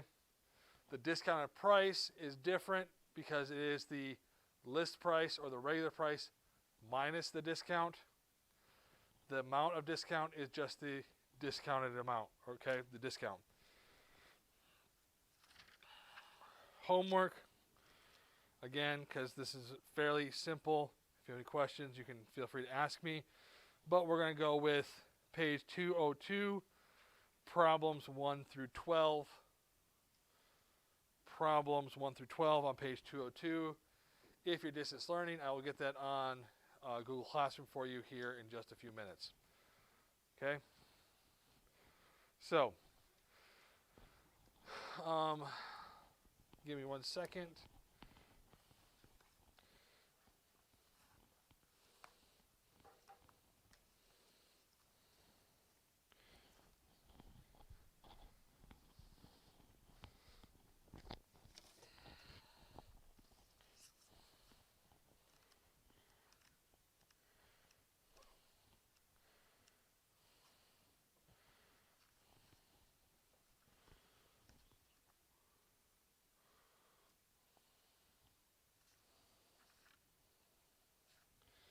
Okay, we're going to be taking a quiz tomorrow.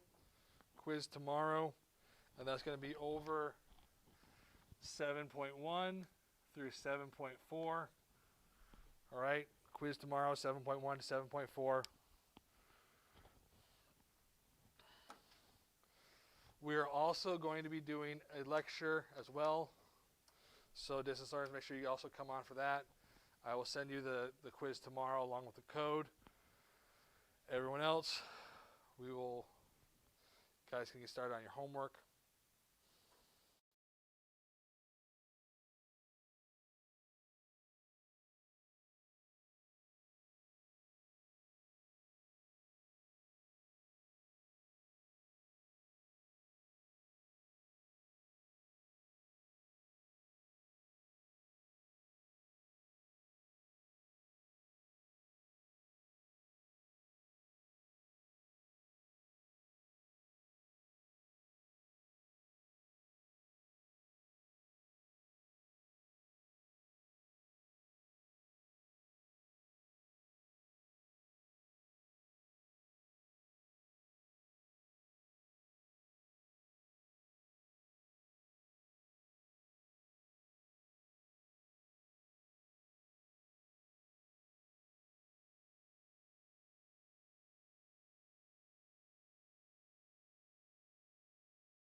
All right, guys, take out your picture.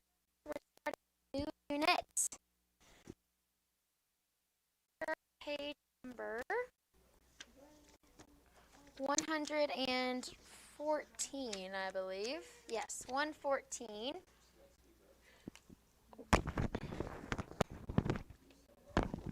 Okay, page 114, we're talking about the next period in history, the Restoration in the 18th century, from 1660 to 1800. Just some notes about it. I took this from page 114, so if you want to just mark it in your book or write it down with you, you can, or in your notes, you can. So let's just go ahead and get started. So Restoration literature, this was from 1660 to 1700.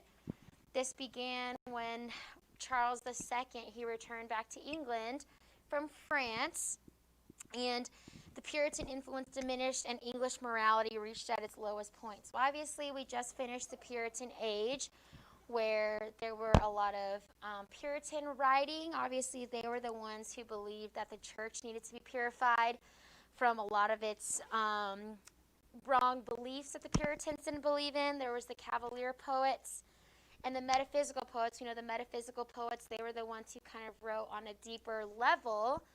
And then the Cavalier poets, we saw, obviously, they had like a lighter tone to their works. But then in the Restoration literature, the Puritan influence diminished from England, and English morality reached its lowest point. Just some important people. The change in morals is reflected in the dramas produced by William Congreve, John Dryden, Sir George Etheridge, and William Wycherley. During this time, the Restoration writers, they were influenced by French literature. Even with their king, Charles II, returning from France, and just some of the French literature that rose up during this time, a lot of their writers were influenced by French literature. And then some of the subjects that deal with the Restoration literature, they appeal to the cold intellect, and they were, for the most part, presented in a satirical, didactic, and argumentative manner. John Dryden, he was the ruling poet of the age, and then the philosopher John Locke. They were typical authors who chose these subjects of argumentative, satirical, the cold intellect of the Restoration literature. Okay, so if you guys look at page number 114, just some things about John Locke. The title of Locke's most famous work, The Conduct of the Understanding, reflects emphasis on intellect. That book, it opens with the statement, "The last resort a man has recourse to in the conduct of himself is his understanding." This declaration embodies a pronounced tendency of the age. The philosophy of the period left out the Bible, which truly has the last word on how we should conduct our lives. Obviously, during the Puritan influence, they were more religious, and then in the Restoration, their literature, they were more based on man's thoughts, seen here by John Locke. Okay, so these are all in your notes. You can mark these down if you don't have these quite yet.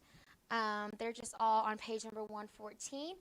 Literature in the 18th century. The 18th century was known as the Age of Reason. You want to know the Age of Reason? And the religion of the reason was deism. You want to highlight or know deism as well. With deism, it's a belief in an impersonal God who, after he created the earth, he kind of left the earth to run on its own. And he left man to take care of the earth for himself by using his intellect. Obviously, we just kind of studied that with the Restoration literature. They started to rely on their own thought, on man's intellect. And so that was kind of the religion of this age, was deism. The literature style, it was characterized by cynicism and an emphasis on formal rules, the formality, balance, and precision. That was kind of the style of this age. And we see the first two, obviously there's the early half of the 18th century. The first half of the 18th century was characterized by a return to classical standards. This was known as the Age of Pope. This is the first part of the 18th century. All on page 114. It was named for Alexander Pope, who was the literary leader of the time. He wrote the only poetry of note, so you want to highlight that about Alexander Pope. The second part of the second half of the 18th century was known as the Age of Johnson. The Age of Johnson. Give me 1 second.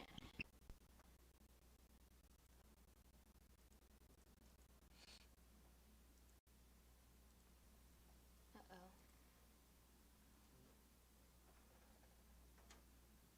I don't know. It froze.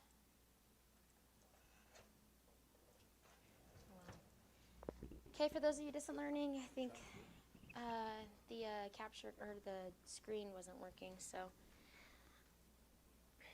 No, no.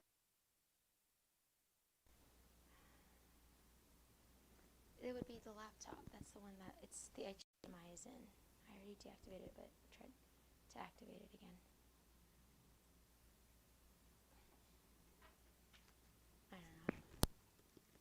Go to the webcam. Try it again. I just plugged it in again.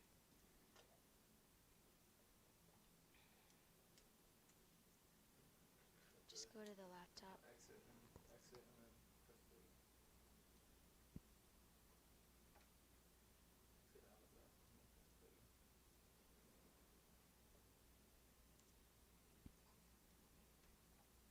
Sorry, guys. There it is. Okay, so the Age of Johnson is the second half of the 18th century. This was named after Samuel Johnson because he started to dominate all the literary circles back then. So Age of Pope and the Age of Johnson, you want to know those two ages. This was also an age of prose during the 18th century, prose and satire. Jonathan Swift, he was the most prominent prose satirist of the age.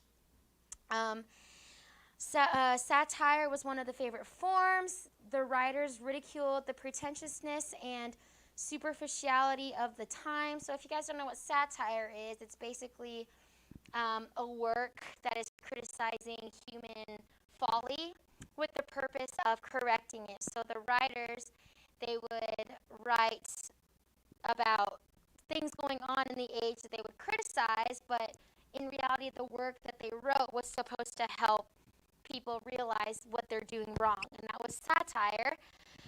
Jonathan Swift, he was the most prominent prose satirist. Obviously, prose is unrhymed poems. It's like a narrative. So they would do satiric stories. Jonathan Swift, you want to know him.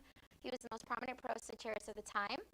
And then, just like we saw, there was a rise in the drama during the Elizabethan era, and there were more the drama, the romance, they all came up during the previous times that we studied. There were two of the greatest literary contributions of this age. Okay, so first, it was journalism, with the origin of the newspaper and the magazine, and then the beginning of the novel, which was the most enduring popular genre of the modern times. So you want to know these two, journalism and the novel. These came out during the Restoration period. And then with these, there would be your writers of Daniel Defoe, Samuel Richardson, and Henry Fielding.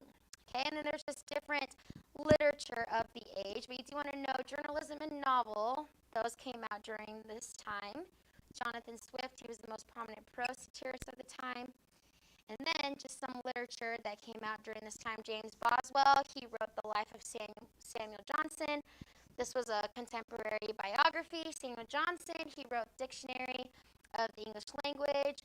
William Blackstone, he wrote legal commentaries. And then Edward Gibbon, he wrote The Decline and the Fall of the Roman Empire. And these were just some classics that came out during this age.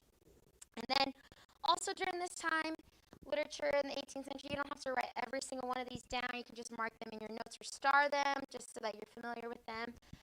Hymn writers during this time were Isaac Watts, William Doddridge, Charles Wesley, Augustus Toplady, John Newton, and William Cowper. They contributed hymns which reached the heart and are still sung and enjoyed in churches today in England and America. But then, toward the end of the century, there was a return to lyrical poetry, which is poetry that is characterized by positive attitudes towards life an awakening to feeling, a love for nature, and an emphasis on personal expression. The lyrical poets or pre-romantic poets are William Cowper, Thomas Gray, Oliver Goldsmith, Robert Burns, and William Blake. So towards the end, there was a return to lyrical poetry. We kind of already studied the lyric and the ballad in previous units, but there was more of a return to this outside of the novel and the journalism, and obviously all the satire and the more serious works of the age. Towards the end, lyrical poetry started to pick up back again. Okay, so page 114 or 116, 117. I want you to read that tonight. 116, 117. We'll talk about what an ode is and onomatopoeia, and then John Dryden. Okay, so tonight just 116 and 117. It's a quick poem, a song for St. Cecilia's Day in 1687. Okay, so go ahead and put that away. Everyone got these notes? Talk about a song for Cecilia's Day, St. Cecilia's Day tomorrow. So go ahead and take out your, give me one second.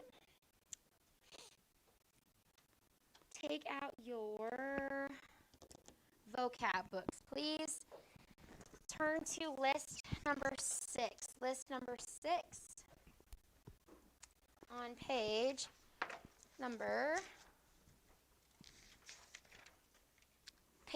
44. Page number 44. We just finished Unit 5 with your spelling quiz on Friday, so let's go ahead and go over Unit number 6. All right, so let's talk about our vocab. Tonight you're going to write 1 through 6 2 times, so let's go over those. Okay, I'm going to say the word. Please say the definition out loud so that we'll get familiar with them, okay? What does coerce mean?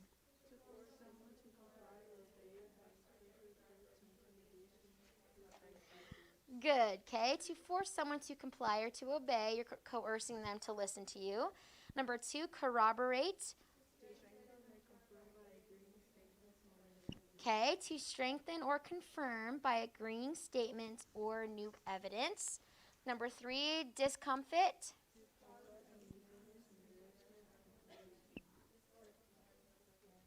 Good, okay, let's try to say together. To cause uneasiness, embarrassment, or confusion. To thwart the plans or purposes of. Number 4, recumbent. Recumbent is reclining, lying down, or resting. Number 5, remonstrance. The act of objecting or protesting. And then number 6, renunciation.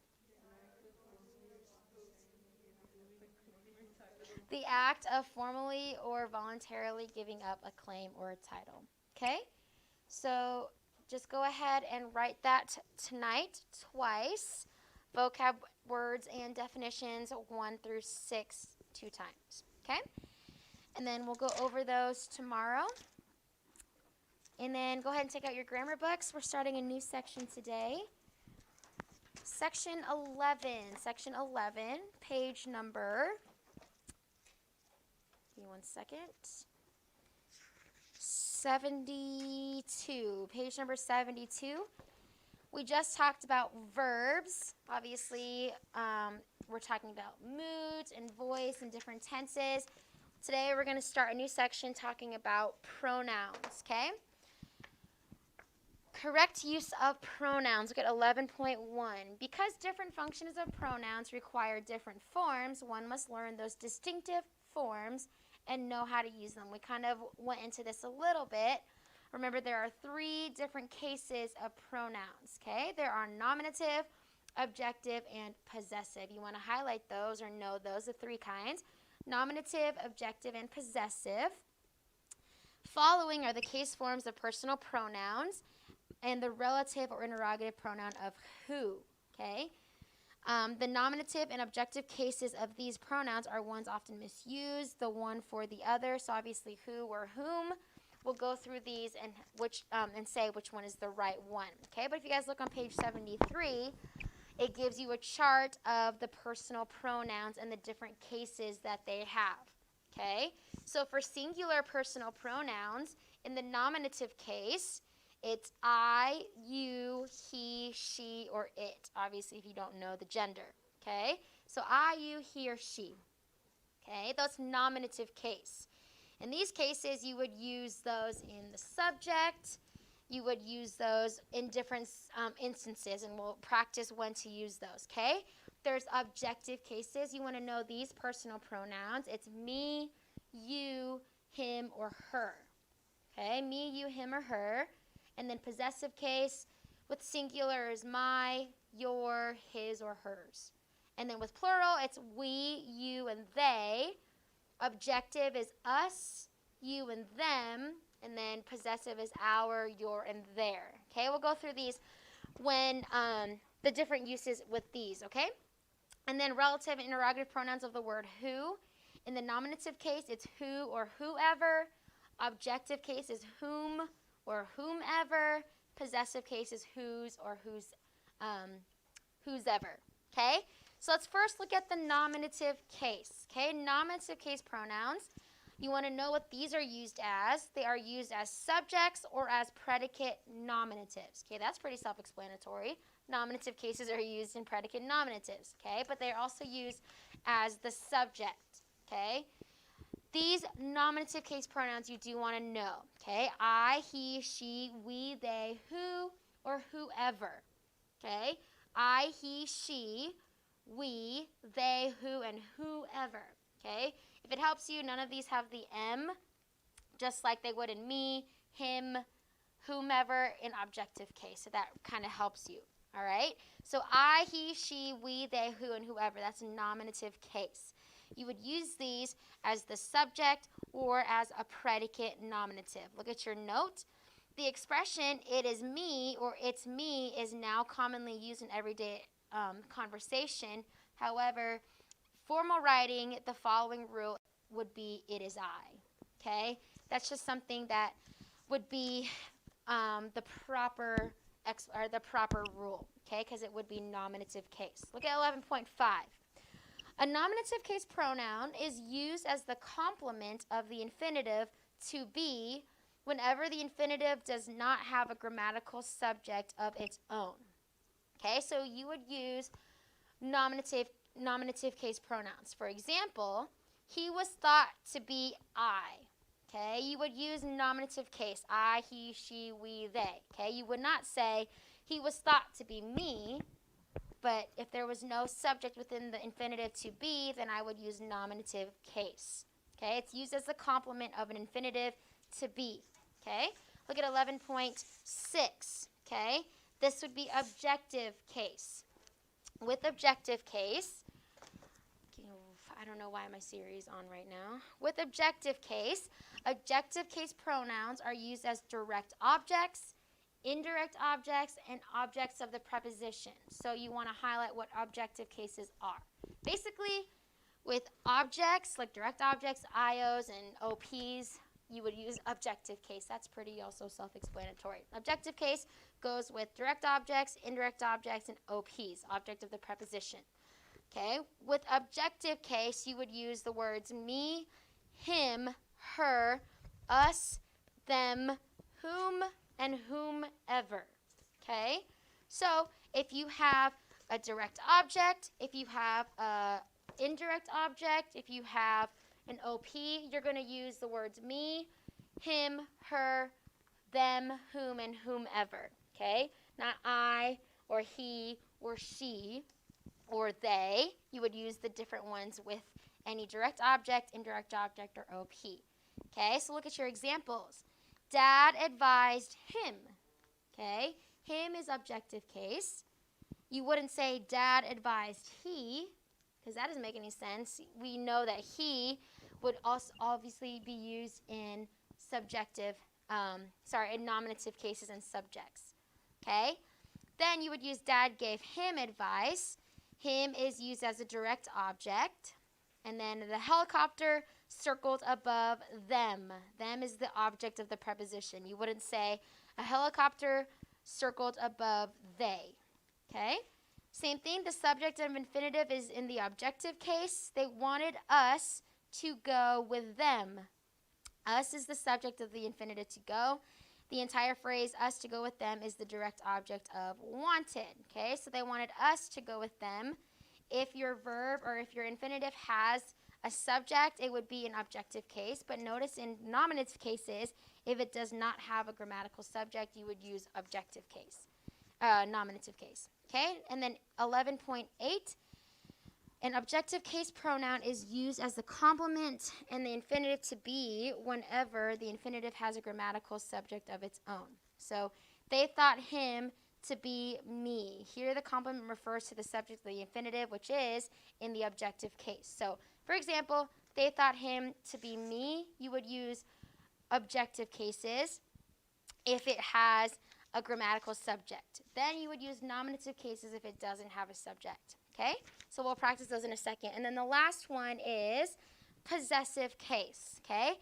Obviously, possessive cases, they show ownership or relationship. This would be mine, my, your, her, ours, all of those. Okay?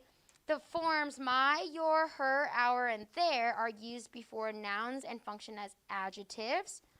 The forms mine, yours, hers, ours, and theirs function as pronouns. Okay?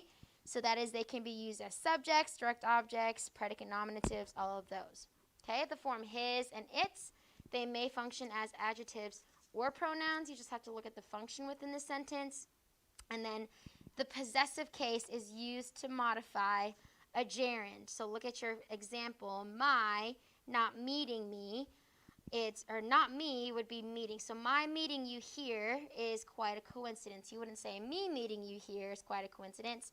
You would just use the possessive case to modify or say in front of a gerund. So normally you could say meeting you here is quite a coincidence, but if there is a possessive case pronoun with it, you would say my meeting you. You wouldn't say me meeting you. Okay? Those are just different examples. 11.11, distinguishing nominative and objective cases. This is how you tell the difference in which ones to use, okay? In order to know which pronoun is correct, you must first determine how the pronoun functions within the sentence or the clause. Then you select the pronoun from the correct case, okay? So for example, he gave the Crandons, and they or them, a huge turkey, okay? So first I would find my subject and my verb. What are my subject and my verbs within that sentence, class? He and gave, okay? Then I would find if there are any complements. What did he give? Okay, turkey. Turkey is used as a what? Okay, turkey is used as a direct object, okay? So then I would find if there are any indirect objects. Who did he give the huge turkey to? The Crandons and they or them. So we know that that's an indirect object. What is the case that is only used with indirect objects? Okay, is it nominative or objective, class? Okay, everyone should be following along. Objective case pronouns are used in indirect objects. They're also used in direct objects. They're used in objects of the preposition. That's all objective case. Okay, so I would use the word them with an M because that is objective case. Okay, look at 11.12. Most problems occur when the pronoun appears in a compound construction. Okay, so when there's more than one pronoun, that's kind of where we kind of get confused. So let's look at this. In such instances, it is helpful to try each pronoun alone in the sentence. Okay, so for example, the senator praised Chris and I or me. Okay, what would you say with one pronoun? The senator praised I. You don't say the senator praised I. The senator praised me. Okay, so whatever pronoun you would use by itself in objective case, that's what you would use. So the senator praised Chris and me. So you just have to find if it's used as a DO, you have to find if it's used as an IO, or if it's used as the subject, whatever it's used as. I know subjects and predicate nominatives, they go underneath the nominative case. If it's used as a DO, if it's used as an IO, if it's used as an OP, I know it goes under the objective case, and I would use that type of pronoun. Okay? Look at 11.13. If the pronoun is followed by an appositive, it is helpful to try the pronoun apart from the appositive, okay? So, for example, my subject in we or us Christians should do right, okay? My example, my subject would be we or us, right? Christians is my appositive. So I would just take out the word Christians and say, okay, which one goes in the subject case, class? So if it's nominative or objective, which case is used in the subject? Nominative. So I would use the nominative case pronoun as my subject, which would be the word what, class? We. Okay, so I know we is the correct pronoun to use. We Christians should do right. Or I can just say we should do right and take out the appositive if I'm unsure of which pronoun to use. Okay? And then the last one, if the pronoun itself is used as an appositive, the pronoun appositive must be in the same case as the word to which it refers. Okay? So for example, if my appositive is used as a do, then I would use my pronoun that would only be used with a do. And what case is used with do's, class? Okay, objective cases. Objective cases go with direct objects. So, for my example, the fastest runners on the team are twins, Joseph and he. Okay, so for example, what's my verb within this sentence? The fastest runners on the team are the twins. Are, is that action or linking? Okay, it's linking. So what is the word twins, a D-O or a P-N? It is a P-N. Okay, so predicate nominative. Therefore, which case would I use with the predicate nominative case? Nominative cases go with objective. Okay, nominative cases go with predicate nominative. So notice this, Joseph and he. Okay, I wouldn't say Joseph and him. Him would be objective case.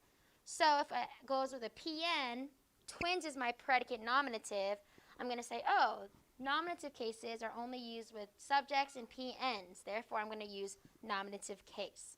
Okay, look at your example. He praised his business partners, Sam and him. Okay, what's my verb there within that sentence, class?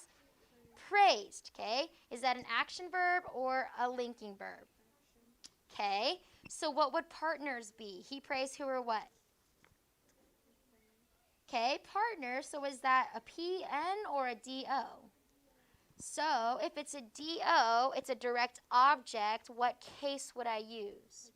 Objective, Sam and him.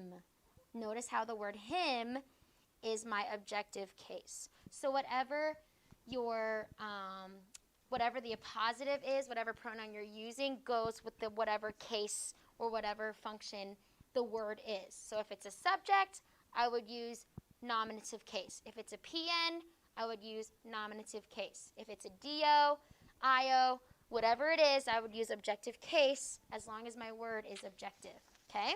So let's look at page number 27 in your workbook. Let's talk about exercise 55, or work on exercise 55, okay? Using pronouns. In this case, you're going to tell me what it's being used as, okay? So let's look at this. Using pronouns. Number one, the first direction. In the blank before each sentence, write the use of your pronoun, okay? So if it is the subject, if it's the PN, the DO, the IO, the OP, the AP, okay? If it's in a positive for the subject, you're going to put AP of S. If it's the appositive of the direct object, you're going to do AP of DO. Same thing, okay? We're going to practice the uses of the pronouns, okay? So look at number one. The job of taking care of the nursery during the revival has been assigned to two volunteers, Anne and she or her, okay? So in this case, I'm looking at my verb. What's my verb, class? Has been assigned, okay? Has been assigned would be my action verb, but job has been assigned What would be two volunteers Anne and she would be, or her? What kind of phrase is that? To two volunteers. Good. It is a prepositional phrase. Okay? So I know, what is the word volunteers? It is my object of the preposition, my OP. So my pronouns would be explaining the word volunteers. So what words explain things, explain words? Good. And a positive. Awesome, Michelle. So it would be in a positive of what? Okay, so what is volunteers? OP. So in your blank, you would write the appositive of OP. Okay, so now that I know it's in a positive of the OP, OP is object of the preposition, what case would I use? Objective. Awesome. So would that be she or her? This one would be her. Okay, objective cases is me, you, him, her. Okay, nominative cases is I, you, he, she. Okay, that's number one. Okay, so let's look at number two. The documentary, which we or us Civics Club members wanted to show at the assembly, was not available. Okay, looking at that, I can already tell that there is a clause within that sentence. What's my clause? Dependent clause.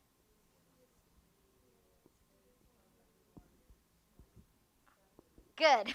Okay.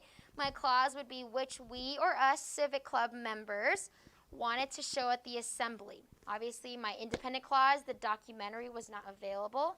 Within that clause, there is a dependent clause. So I'm looking at this. Okay. What's my verb within the dependent clause? Wanted. Good. What's my subject? We or us. So I know those pronouns are used as the what class? What would go in the blank? Okay, what's the use of the pronouns? We just said it. It is the subject. Okay, so that's what goes in the blank. The use of the pronoun goes in the blank. It's the subject. Okay, so which case do we use with subjects? Nominative case. So in this case, would it be we or us? We. Good. We Civic Club members wanted. Okay? And even if you didn't know which case to use, do you say us wanted to show the assembly? No, you would say we wanted to show the assembly. Okay? So that would tell you which one to choose. Okay? Nominative case is used for the subjects. Awesome. Okay, number 3. Let's work on this one. Dean Williams wanted Andrew and I or me to report to his office at once. Okay, this one's pretty tricky. This one would be underneath your rules of 11.5. 11.5, okay? The nominative case pronoun is used as the complement of the infinitive to be whenever the infinitive does not have a grammatical subject of its own, okay?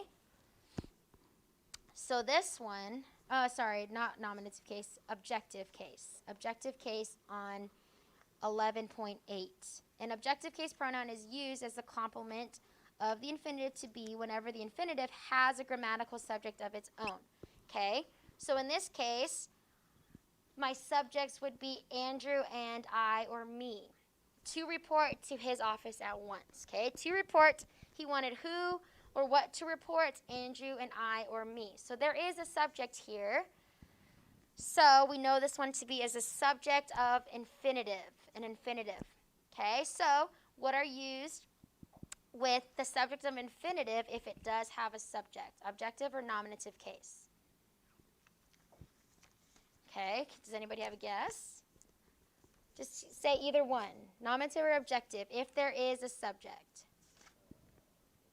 Good, okay, it is objective, so what would be my objective case? Me, good. Dean Williams wanted Andrew and me to report to his office at once. Okay, so I know this section has a lot of thinking processes, but once you get the different cases, it'll be a lot easier. Okay, so if there is a subject, then I use objective case, which be the word me. Okay, Just a few more minutes. Let's finish this exercise.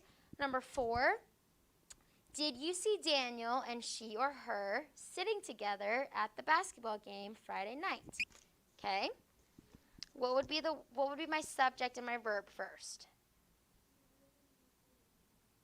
My verb within the sentence. Sitting is actually a verbal here. Okay, so did see is my verb. Who or what did see? You did see. There's my subject and my verb. What did you see? Okay, Daniel and she or her. So if you saw them and did see is an action verb, what would be Daniel and she or her? Okay, good. That would be a DO. That goes in the blank. Okay, so what case do we use with direct objects? Good, objective. So that would be the word her. Okay, good. That would be the word her. Did you see Daniel and her sitting together at the basketball game Friday night? Okay, let's do number 5. Will the new class chaplain be he or him? Okay, so let's find my subject and my verb. What's my subject and my verb within that class, or within that sentence? Okay, my verb would be will be. Okay, what is my subject? Good. Chaplain will be who or what? He or him, correct? So what kind of verb is will be? It is linking. So now I know that I can only have what kind of complement, class? Good. This one would be a PN, predicate nominative. And what case do we use with predicate nominatives? Nominative case. Okay, nominative cases are used with nominative, with the subjects and predicate nominatives. So what would it be? He. Will the new class chaplain be he? Okay, just 2 more. Number 6, our math teacher gave Kimberly and she or her another chance to find the right answer to the algebra problem. Okay, so let's find our subject and our verb. What's our subject and our verb, class? Teacher gave. What did they give? Or what did the teacher give? A chance. Okay, so we already have our DO there. To whom or for whom? Kimberly and she or her. So what answers to whom or for whom? Good, an IO. So we know Kimberly and she or her is our IO. So with indirect objects, what case do we use? Objective. So therefore, what pronoun are we using here? Her. Okay? Do number 7 tonight for homework on your own. We'll go over that tomorrow. I want you guys to practice it. But like I said, if you memorize your objective case and your nominative case pronouns and what they're used as, it'll be a lot easier. So within the sentences, you're finding your subject and your verb normal. And then whatever, if it's a direct object, if it's a PN, then you say, oh, a PN and a subject are used with the nominative case. Obviously, these objectives are used, or these objects are used in the objective case that will help you choose the right ones. Okay, so finish page 27, exercise 55. Read page 116 and 117 tonight for homework for literature, and then your vocab 1 through 6 twice. Okay, are there any questions? You guys are dismissed.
All right, welcome to Algebra 2. Let's get started. We're on 4.5. We're talking about the domain and range of functions. So you know what? I think I've got my, well, I'm going to need the slides eventually. Let's just leave that up there. Let me get out this and get out the graph because we're going to need to see what's happening. Okay, so we're just going to talk through a little bit what happens here. Do I want arrows? Nah. Okay. So domain and range of functions, let's first of all define the terms. That might actually be a good idea. Domain means the range of value, rip. You have any idea how hard it is to define domain and range without saying the word range in the definition? Okay. The domain of values is the set of everything you're allowed to plug into a function. Okay, in short, it's all the x values. Okay, the range, yes, okay, making sure I said this right. The range is the set of all the output values, everything you can get back out of it, okay, aka your y values. Okay, so if we ask you for the domain and range of functions, we're saying, what are all the possibilities we could plug in for x? What are all the possibilities we'll get out, and why by doing so? Okay. And the reason why this is important is that some functions that we'll learn about have very distinct ranges or domains, so we can look at it and see if we're allowed to even do the thing. Okay, let me illustrate here. Example 4.5a, if I have a function is equal to x minus 7, this just gives us a line. Okay, and no matter how much, and this program will let me zoom out indefinitely. Okay, and let me just go full screen. If I zoom out and zoom out and zoom out, and zoom out, and zoom out, and zoom out, and zoom out, and zoom out, and zoom out, and zoom out, and you get my point. Where we're now in literally the hundreds of thousands, okay? Is there anything I'm not allowed to plug in for x? Like, now it's going to scientific notation. Is there anything I'm not allowed to plug in for x? Is there, like, a place where there's nothing? No. Okay, because as I zoom out, it pops into view. Is there anything I'm not allowed to get out in y? No. Okay, so we say the domain and range of this function is all real numbers, okay? And we can represent that as an interval from negative infinity to positive infinity as shown there on page 181. Or I could just use the double struct R to represent the set of all real numbers, okay? Either way is fine by me. Personally, I lean toward the double struct R. Have I shown you that yet? Looks like this. Okay, that's perfectly fine too, except it should actually be straight. Whoops, forgot to slant the pad. There we go. Being right-handed, it's, well, okay, it doesn't matter if you're right-handed or left-handed on that one, but anyway, it's fun. All right, let's move on. Okay, let's reset to home. I'm not scrolling all the way back in for that. Anyway, if it's a constant, we get the same, well, actually, no, we don't get the same thing. We get the same idea, though. If I have the f of x is equal to 10, okay? Let me zoom out for a bit, okay? What am I allowed to plug in for x? Let's just consider that. Okay, if we look at this graph, the red line, what am I allowed to plug in for x?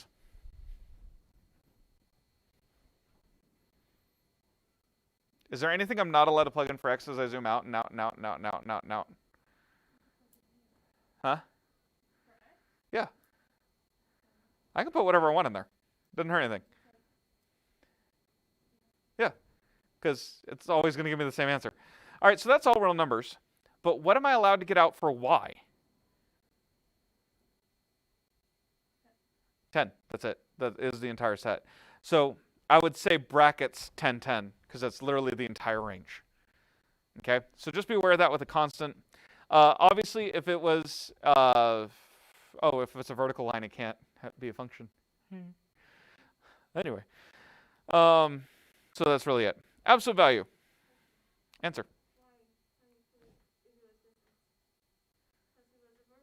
If it's a vertical line, then it fails a vertical line test. Yeah, so it's not a function. All right, it's a good question though. All right, let's say I have an absolute value though. Okay, and there's ways to do this without looking at a graph, but for right now, this is what an absolute function looks like when it's a graph. Okay, it's kind of unnerving. And I'm going to move myself to the bottom left so I'm not in the way of these graphs, because, whoops, and apparently move around my graph like crazy. There we go. Stay put, please. All right, so that way I'm not in the way of what we're talking about. But you'll notice it has that very sharp point that it comes in toward. And specifically, if I were to zoom in, we would know that this point is at 17, as is kind of indicated by the equation up here. Okay. So for x, notice I can plug in whatever, and I'll be fine. Okay, I can plug in anything left to right, no problem, because as I zoom out and out and out and out, no problem. On the other hand, okay, I'm not allowed anything below 17 for y. So I would include bracket 17, but it goes to positive infinity. I can go up forever, but I have a hard wall at 17. And so you see that range there on example 4.5c. Quadratic functions. Okay, this like iPad is like at the worst. That's why I had it up. Okay, that explains a lot. I had this thing propped up and I couldn't remember why. It's so I can see my iPad on it. That's why I have it up so high. Okay. Without losing components. Yes, I'm doing this live because it's actually really bugging me because I can't see my book.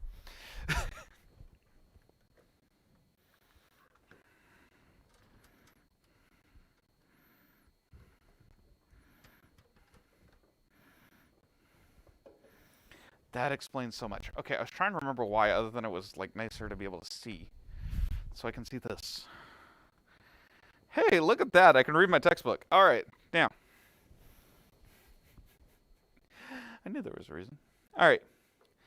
Quadratic functions, we end up with something similar sometimes. And this is, again, sometimes actually quadratic will pretty much always do this. 5x plus 2 minus 4x plus 12. Essentially what happens is we get a parabola, okay? Now, just to be real clear about something, there exists only one parabola. And actually, if I have time at the end, remind me to show you a video about this because it's funny. But I can't show it on stream, so rip. I might try to remember to send it in a message. But anyway, there's only really one parabola. We can just adjust it and tweak it as much as we want to. Okay, so it's always going to be a parabola. The only question is, where does it start? In this case, it starts at 8. Okay, so my domain, I can plug in anything. It'll be fine. But because of that x squared, we get an absolute value type situation. Okay, except it's smoother. Okay, and so because of that, it's just we get a starting point, and that point here is 2, 8. So essentially then, I would have 8 in brackets, comma, for infinity, because I can go up as far as I want, but I have a hard floor at 8. Okay, I can touch it, I can't go past it. Radical functions do something similar. Okay, so if I have the domain, if my keyboard will work, that would be lovely. I don't know why that's not working, but okay. Of the square root of, oh yeah, that's right, it automatically puts me in there, plus 3. Okay, so if I have this, you notice it just kind of looks like we're missing half a parabola.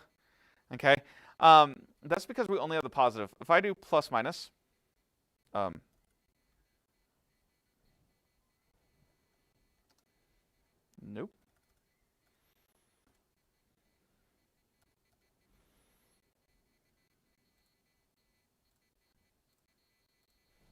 Fine.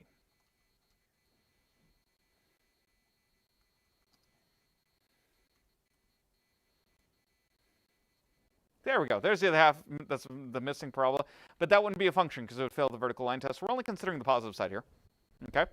I don't know why I can't do plus or minus. Anyway, so you'll notice then my domain, I can't start until 1. I can't plug in anything negative. So my radical limits both my domain and range. Okay, so in this particular problem, I have to start, or I can start at 1. So I'm going to end up with a domain. I really wish I could, oh, here, I could do this.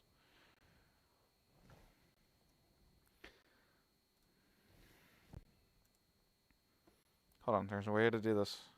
I know I can do this. Hold on. Oh, right, I have to crop it first.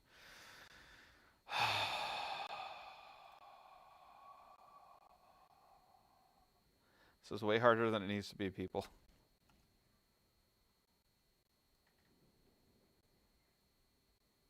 Oh, I need to be in the right aspect ratio.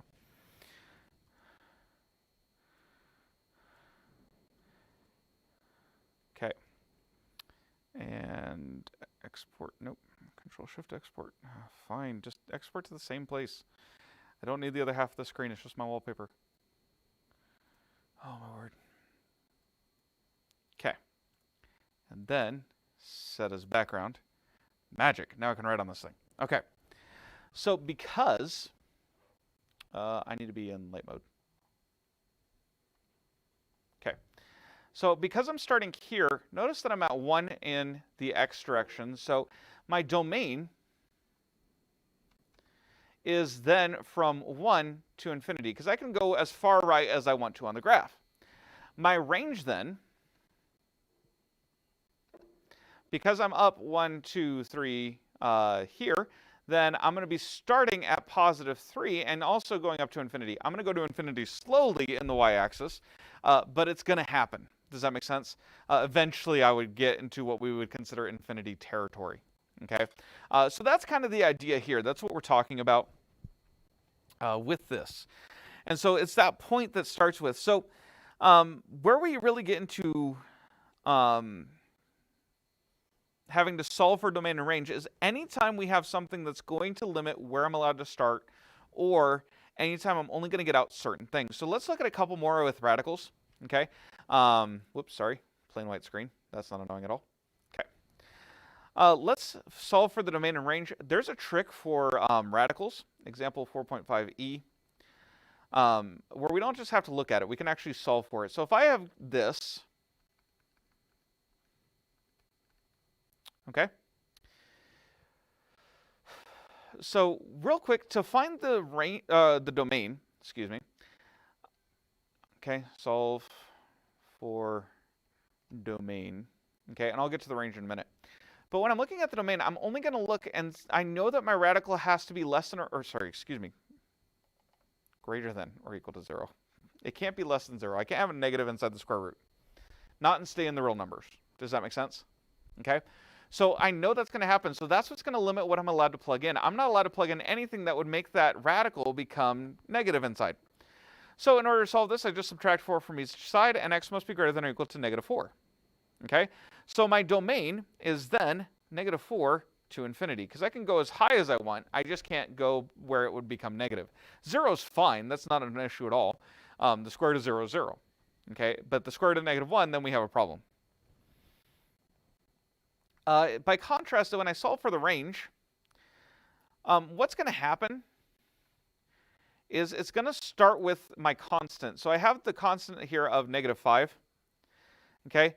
And that's really what's going to happen. Now, the only question is, does it go to positive or negative infinity? Okay, which way are we going? Are we going to open up or downward? Well, this sign here is going to tell us that. If we have a positive in front of everything, it's going to open upward. If it's negative, we're going to go downward. So instead of going from -5 to positive infinity, we're going to have negative infinity to -5. Okay, and -5 is going to be included because it's going to be an allowed output. Okay, notice we did all that without using a graph. You can quickly sketch a graph, but you're not always going to have that ability. So solving them before you get to the graphing stage is a helpful thing. That was example, or that was part A, I should say. Let's look at part B. Okay, we have the f of x is equal to the square root of -x plus 7 is -2.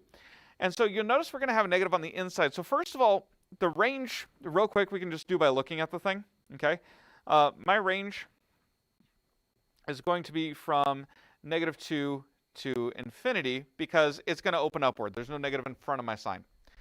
Domain is where I have to be more careful, though. So the domain has to be where -x plus 7 is greater than or equal to 0.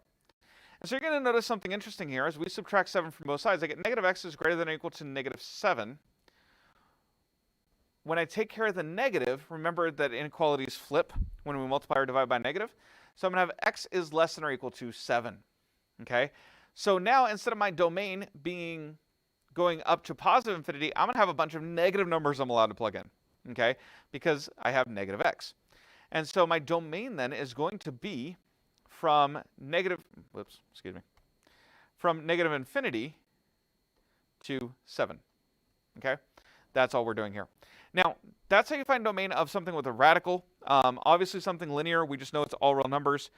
With quadratic functions, notice that we were told on example 4.5d that the vertex was 2, 8. We'll talk about how to find those vertices later, but for right now, they told you that one. And they'll tell you in this section. Okay, they'll tell you where the vertex is. So you're only deciding whether it opens upward or downward. Okay, so let's just walk back through it real quick. With example D, notice we went to positive infinity because my x squared term is positive, so it opened upward. Okay, does that make sense? Okay, let's see here. With example C, we can do it without using a graph. We used a graph in our example, but we can do it without because we know it's going to have to start at 17 because of the constant. Okay, and we know it's going to go upward because everything's positive. And then obviously with constant and linears, those are pretty self-explanatory. All right, one last one is rational functions. And really, radical and rationals tend to be your biggest pains when it comes to domain and range. Okay, radicals, you can see how we did do this here. But let's talk about rational functions. Okay, if I have a rational function, I'm allowed to have 0 over something. Let's say 5. This is fine. This is 0. Not a problem. But if I do this, we have an instant problem. Okay, and it's undefined, and it's specifically that characteristic we call undefined. Some mathematicians will use indeterminate. I always have preferred that term because we have defined it to be unsolvable. But to most mathematicians, there's not an absurdity in saying that we define something as being undefined because... Yeah, you see how I might have a problem there. So I usually will sometimes say indeterminate, but I'm starting to switch back to undefined just so that I match what everyone else is saying. All right, anyway. So we're allowed to do the top one. We're not allowed to do the bottom one, so we have to take care of that. So let's say I have the rational function here of f of x is equal to x plus 1 over x minus 3. And I'll show you what this looks like in a minute, but first of all, I want you to just notice how easy this is to find the domain for. X minus 3 can't equal 0. That's it. Okay, so then x cannot equal 3. That's it. That's all it is. So we go from negative infinity to 3 parenthesis, not bracket, because I'm not allowed to hit 3, from 3 to infinity. I just leave myself a hole in the graph. Okay, does that make sense? So that's the idea here. So if I go down here and look at this program,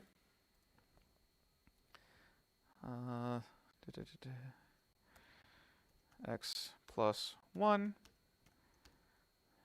x minus 3. I'm just doing parentheses so the program knows for sure exactly what I meant. You'll notice we do get at 3 basically these two lines that like where nothing happens. And let me get those dotted in there for you. Let's see here. X equals 3. That works for me. And y equals 1. Okay, so the green and purple lines, you'll notice the lines get ever closer. And at some point, if I zoom out enough, it will appear to touch. But if I were to zoom into that spot, you'll notice there is a gap. Okay, so even as I zoom out, they'll appear to touch, but they never do. Okay, it's just the reality of resolution. Okay, and so it'll appear to touch, and so we call those asymptotes. I think I'm saying that right. I don't know. That word has always been hard for me. So there you go. There are places where we can get ever closer, but we can't touch. So that right there is what's happening in that. Also notice my range then is at plus 1. Okay, which you'll also notice was exactly what we added to x at the beginning. So there is my domain, and then my range, as soon as I figure out where I had my pen that I had in my hand 2 seconds ago, there we go. All right, so this was domain. And then again, my range is just going to be based on this x plus 1. And so I can go from positive 1 to infinity. Again, everything's positive, so it's going to go upward. Okay? And just by looking at this graph, there is a summary here on page 186. So if you're wondering, how am I going to remember all this? Table B is like amazing and wonderful and probably something you should maybe copy down into your notebook or something, or maybe have it ready on a sheet of paper in case you ever need it. And I ever give you guys an open note quiz or test. Throwing it out there. All right, example F. Hint. Goodness, I don't know what's going on with my throat today. Anyway, example F. We have that f of x is equal to 3x plus 4 over x plus 5. So first of all, right off the bat, as a domain, okay, I can plug in, I know that I can do anything except for 0 in the denominator. So x plus 5 must not equal 0. And so x cannot equal negative 5. So my domain then is from negative infinity to negative 5, not including negative 5. And then from negative 5, not including negative 5, to positive infinity. Okay, so that's domain. Then range, well, it's going to start at my constant. Okay, and specifically, what?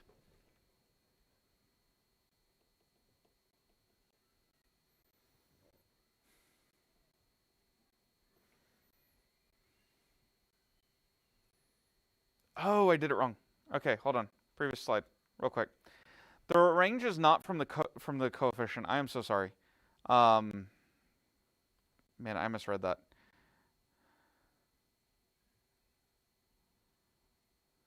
Okay. The range is from the ratio of your coefficients. I'm so sorry.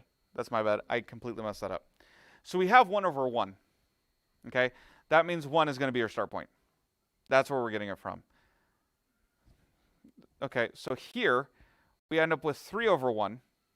Does that make sense? So that 3 over 1 is where I'm going to start. So I'm going to start at positive 3, and then we'll go to infinity. No. Nope. I lied. Did I do that on the previous slide? Oh, my word. No, because if you look at the graph, it's got to be exactly like what we did for the domain, where we can get as close as we want, but we can't touch it, because that's where it would be if it were allowed. So, whoops, wrong way. Sorry. All right, let's try this again. Okay, so my range then is going to be from negative infinity to 1, from 1 to positive infinity. Okay, it's just going to be like the domain, except the whole is determined by the ratio of your coefficients. Okay. Here, again, we have that 3 over 1. So I'm going to have a range of negative infinity to 3 from 3 to infinity. Does that make sense? Sorry, I completely just grabbed the wrong number. That's all I got. Okay, so summary there is on table B on page 186, where it tells you either what it is or what you can expect to get, or the formula, I mean. So here's the list of due dates coming up. Did I? Nope. Yeah, I closed it. Okay.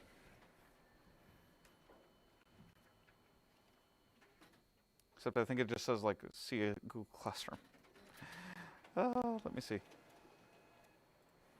Yep. All right, so let me fix this. All right, so practice 4.5, all problems are due Thursday. Okay, so you guys have tomorrow as well if you need it. The reason why I'm doing all problems is because domain and range is foundational, and you need to get to where you can do it without consulting the chart. Okay, basically is what's happening. So that's happening there. So tomorrow you'll just have a work day.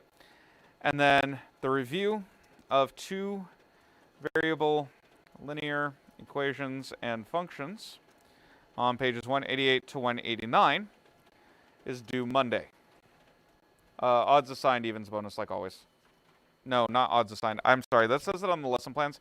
Green assigned, non-green bonus. I got my classes mixed up. Whoops. So please ignore that typo in my schoolworks. And then that's, yeah, we still have more sections, so that doesn't mean you have a test on Monday or anything. So you should be good there. I think your next quiz includes 4.6, which is why I don't have that listed anywhere. So that's it. That's what you guys are working on. I should probably actually go full screen with this. Okay. So this is what you guys are doing this week. That was it. That was it for lecture. So I will see you distance learners on Monday. Have a great day.